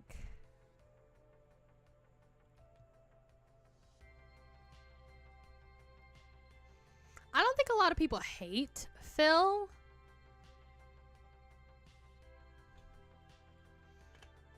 And I think that, like, a lot of people just don't like him for some of his more outspoken opinions, which we won't get into. But I think, you know, there's still people that like Pantera, and there's still people that like him. But I think he's just not as, you know, douchebag tier. I think he's more like annoying, because I don't know if he's done anything like, and again, there's something, I don't know everything, so I don't know if he's personally done anything to like make himself, you know, like done anything bad to other people, you know, lost his mind even back in Pantera. He did some things, I guess so. Okay, we'll keep him in total douchebag. All right. Let's see if I can even remember this douchebag's name. I think his name is... It's not Ronnie. It's Tim Lambasis.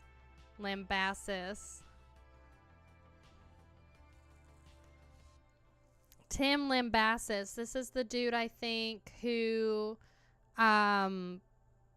put in a hit on his wife and like got arrested for it, and like actually spent time, what did he spend time in prison? And he's the singer for As I Lay Dying, right? Hated. Sacrifice tier. Sacrificial. Sacrifice tier. I am definitely of the belief that a life for a life is how you pay for it. And it's like, if he had actually succeeded in getting his wife like murked, like full on sacrifice, like that is just, there's no coming back for me on that one. Like, I can't even believe that there's still people that support him. And it's like, bro, he spent time in prison. He like did that, and like you're actually supporting somebody that tried to murk their wife. Yeah, the only thing saving him is the fact that he didn't succeed. So I think sacrificial is right. I think is right. Sharon Osbourne. Sharon!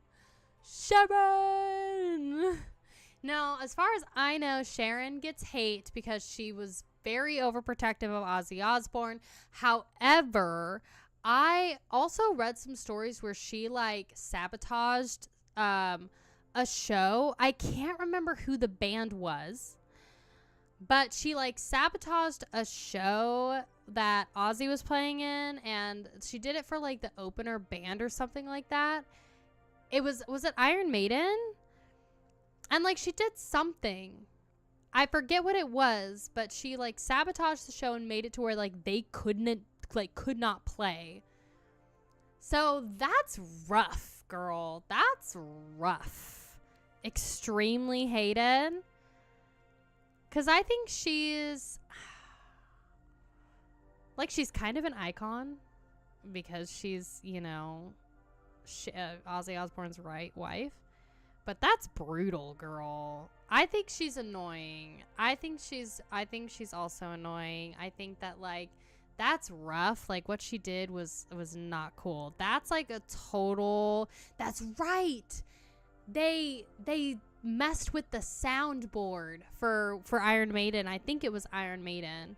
And she messed with the freaking soundboard so they couldn't do it. I think she's annoying. And I just think, you know, it's kind of like how I feel about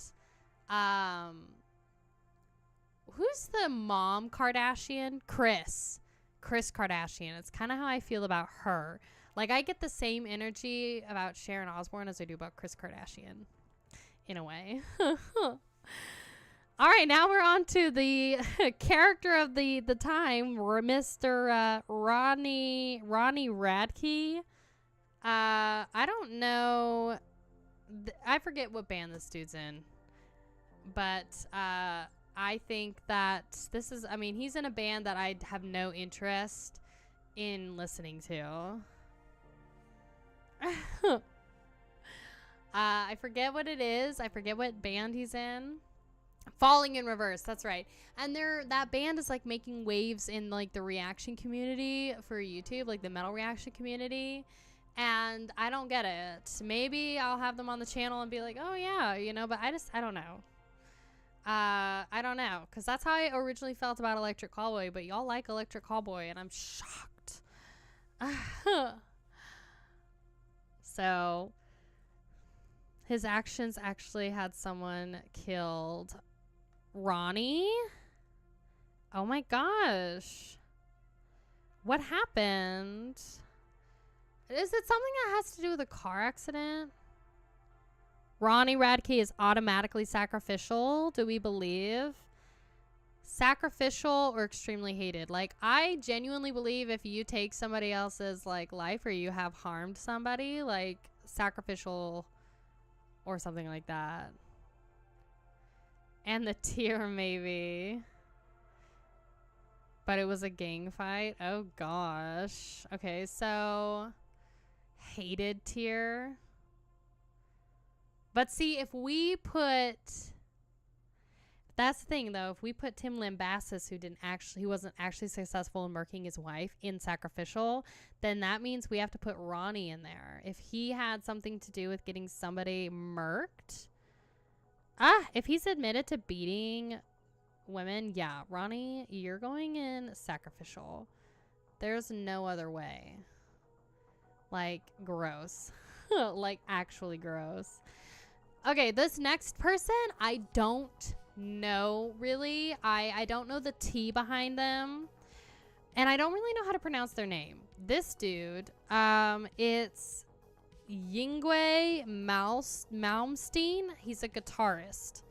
And there were a lot of people that said on my community post a while back on, like, the most hated people that this dude...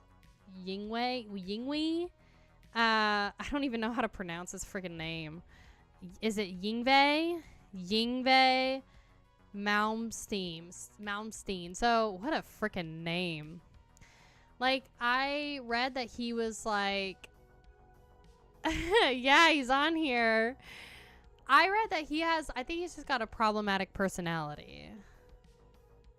Douchebag. I don't know anything about the reason why he's hated. I tried to find stuff, but like, I think from what I read, some things, because he was like trying to justify his behavior, I guess, and he said like he's just always tried to stay true to himself or whatever. And like, yeah, I got massive like male diva vibes from him.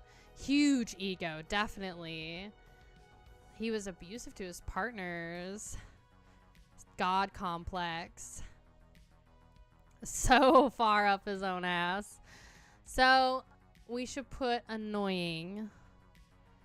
Because it's not a crime to have a really annoying egotistical personality. You know? It's not a crime to be a pompous douche. But I think in terms of like... he is in charge of his own stuff. I think he's more annoying. Like, in comparison to, like, Phil Anselmo and Fred Durst, I think he's just a diva, you know? Most frontmans are divas. Oh, gosh. We have two more. The next one is Jari Mainpa, I think is his name. This is one of the singers for Winter Sun.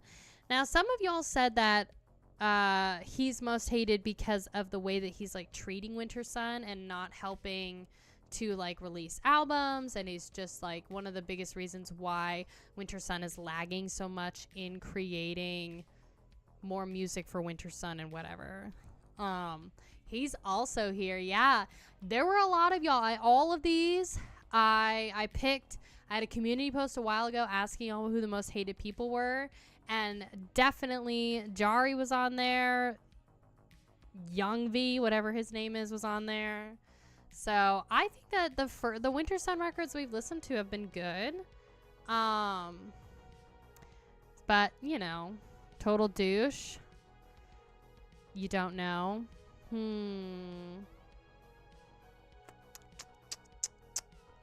Probably tier. I think, yeah, because I mean, I think that what he's been doing isn't the most annoying. Yari. Is it Yari? Yari. Okay. I think he's in Ha tier too. Because I think mostly what it is for him, from what I'm gathering, is that it's like just a mental thing, you know? He's like, I don't know. He's just kind of being a douche because he's not being honest about, like, the stuff, you know? I think it's Ha. I think it's Ha tier. And, yeah. We all know where Varg belongs. Mr. Varg. What's his last name? Vikernes. Where do we think Mr. Varg Vikernes is? Extremely hated or sacrificial? See, I think he's on the top. You need a new level for Varg. Yeah, because here's the thing. So, sacrificial works for, you know, the other two douchebags we have on here. Because he actually, you know, they tried. They were, you know, they weren't the actual ones who did anything. But Varg, on the other hand, like, actually got his hands dirty and everything. And there's a lot of stuff with Varg and his behavior that's very questionable. I think he's in sacrificial. He has to be in sacrificial. But I also think that, like, there's some people that, like Varg in a way. I don't know. There's kind of, like, I feel like there's a lot of people that think he's, like, a total meme and like him for that. So I think he should be in his own tier. Delete a row. Okay, we'll add a row. What do we want to call? He's SS tier. We gotta have... I'm just gonna call it SS. Super Smash? Is that what that is? There you go, Varg.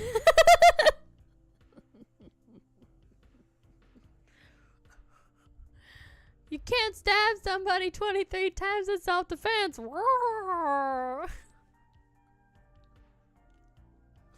I think this is a great tier list. Super Smash. So we got Varg at the top. I think that's a perfect place for him to belong because out of all of these people, Varg is probably the worst on the list. And he literally went to prison for like 20 years. Like, he got his hands dirty and everything. So this is our list of the most hated people. Top 10 most hated people. I think it's a solid list. John Schaefer? Who is that? I've heard the name. Like, I'm terrible with names. And I mean faces too, because like I'm still learning like everybody's names and what they look like. But John Schaefer, where would we put him?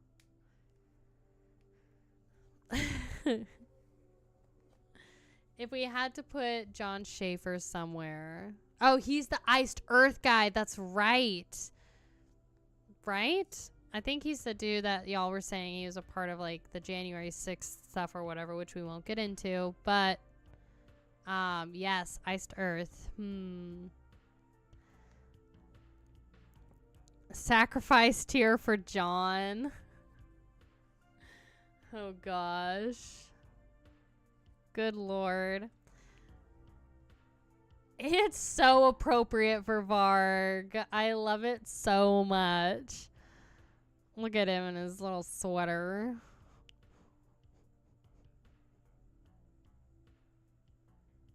For the video, the people who skip to the end get a different list. LOL. Oh my gosh. I thought you thought it was gonna be a flop? You thought it would flop? You have so much faith in me. No, the tier list was great. I tried. I'm gonna save it. Most loved. No, it's the most hated metalheads. Most hated metalheads. I thought the game was also really fun. Y'all did so good.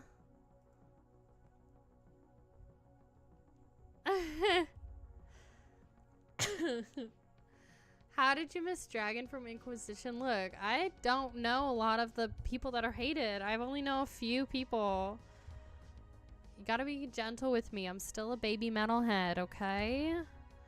So... It's been fun, though. It was real. We had a really great stream. I think we got it spot on. We got some really good tier list names.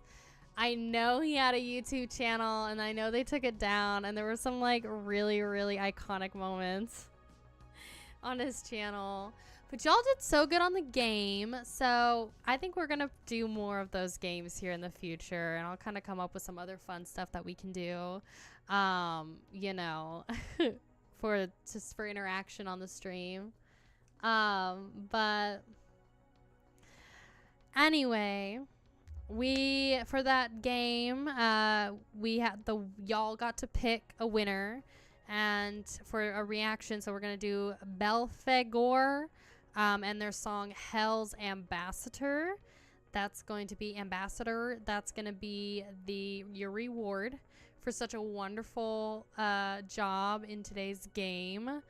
So, and yeah, don't forget, the album of the week is Undergang. They have their new EP coming out this frickin' Friday, girl. September is like this week. It's gonna be crazy. We got new Dying Fetus. We've got new freaking Cannibal Corpse, new Cryptopsy, new Undergang, new Ueda, like so many freaking people. It's gonna be so cool, and I'm really excited.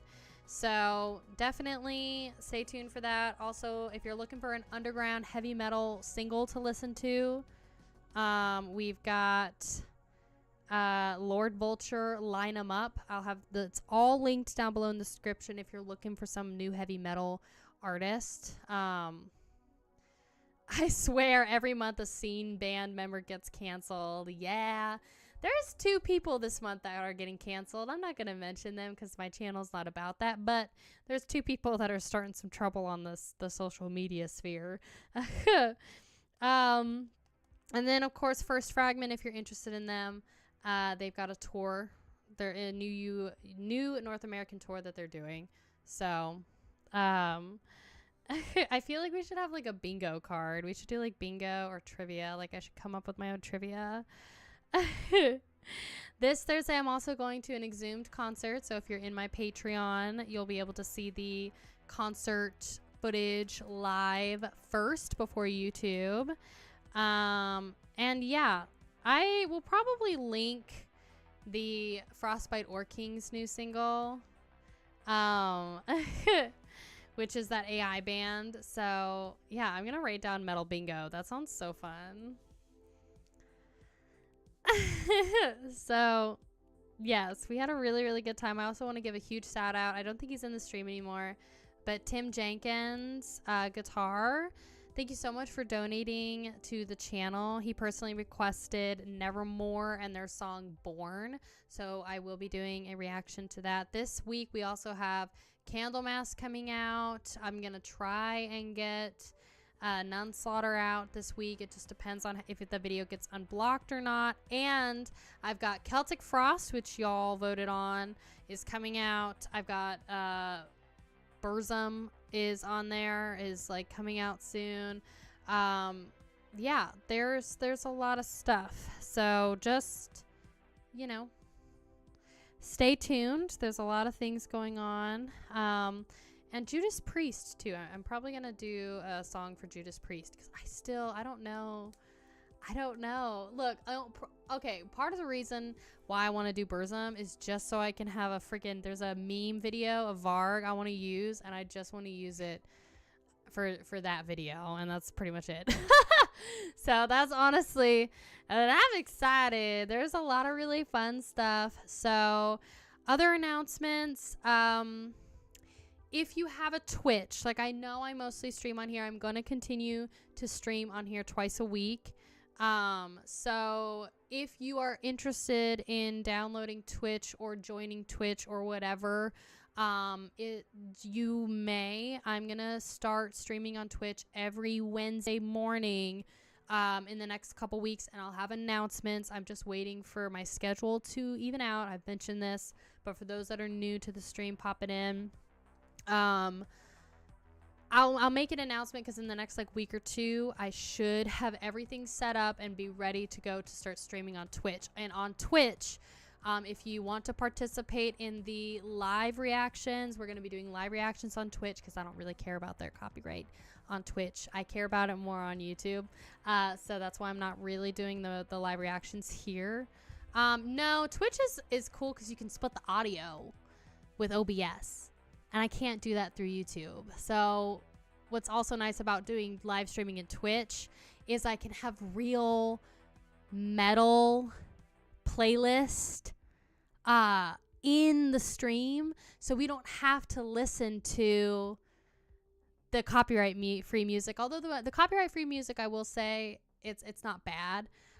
It's just obviously not metal. So it's like in Twitch, I can split the audio and I can have us actually listen to real metal music while we're in stream. So that's going to be nice. The live reactions will be nice. And I can split the audio so it won't be in the final VOD. So Twitch will be fun. We'll have some fun chat stuff. I'm getting all the alerts and thinking about that sort of stuff. So it's going to be an overall, it's going to be a really fun environment. I love streaming on YouTube. I prefer YouTube. I just wish that they would fix the chat in YouTube. That's really what it is, I just wish that they would fix the chat so it's a little more interactive and fun, because it's so interactive and fun and colorful and everything on Twitch, and it's a little clunky here on YouTube. So if you're watching this, YouTube people, yes, I'm going to game on Twitch also. So like I said, the Wednesday Twitch streams will be a nice mix of what's in the Metal Monday stream and what's in the Friday stream. Let me grab my Twitch link. It should be, if my thing is still up. Let's see.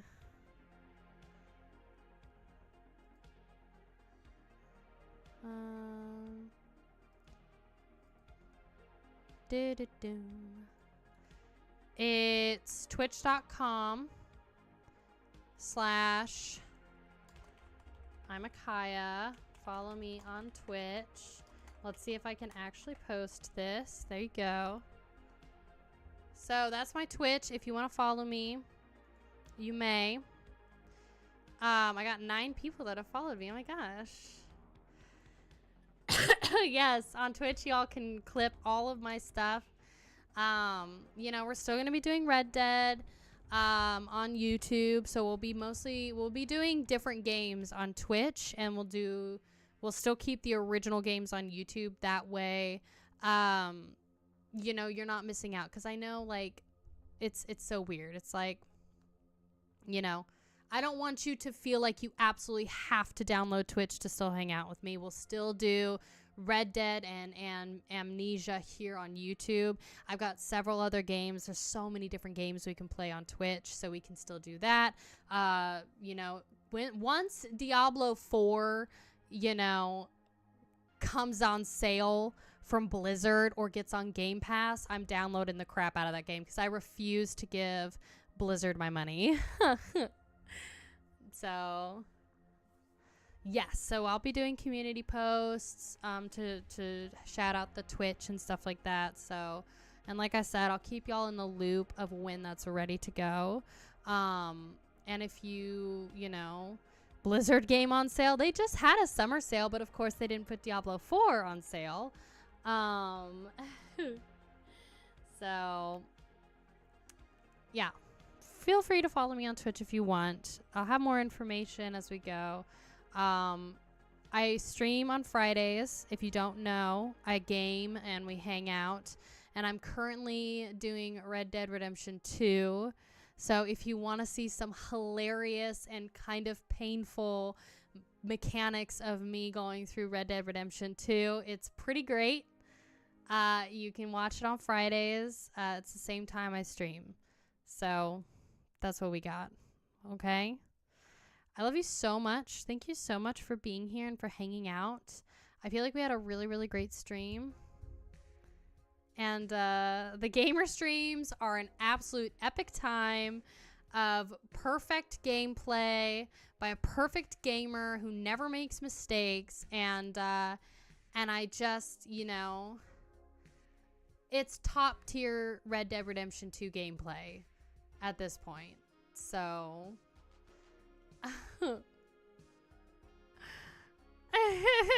pro player. Oh my gosh. Love the fresh face today. Thank you. I have mascara on and stuff, but honestly, I just like, I don't know. I look a lot more pink in the face today. So, thank you. Squash eyeball. Why are you so perfect?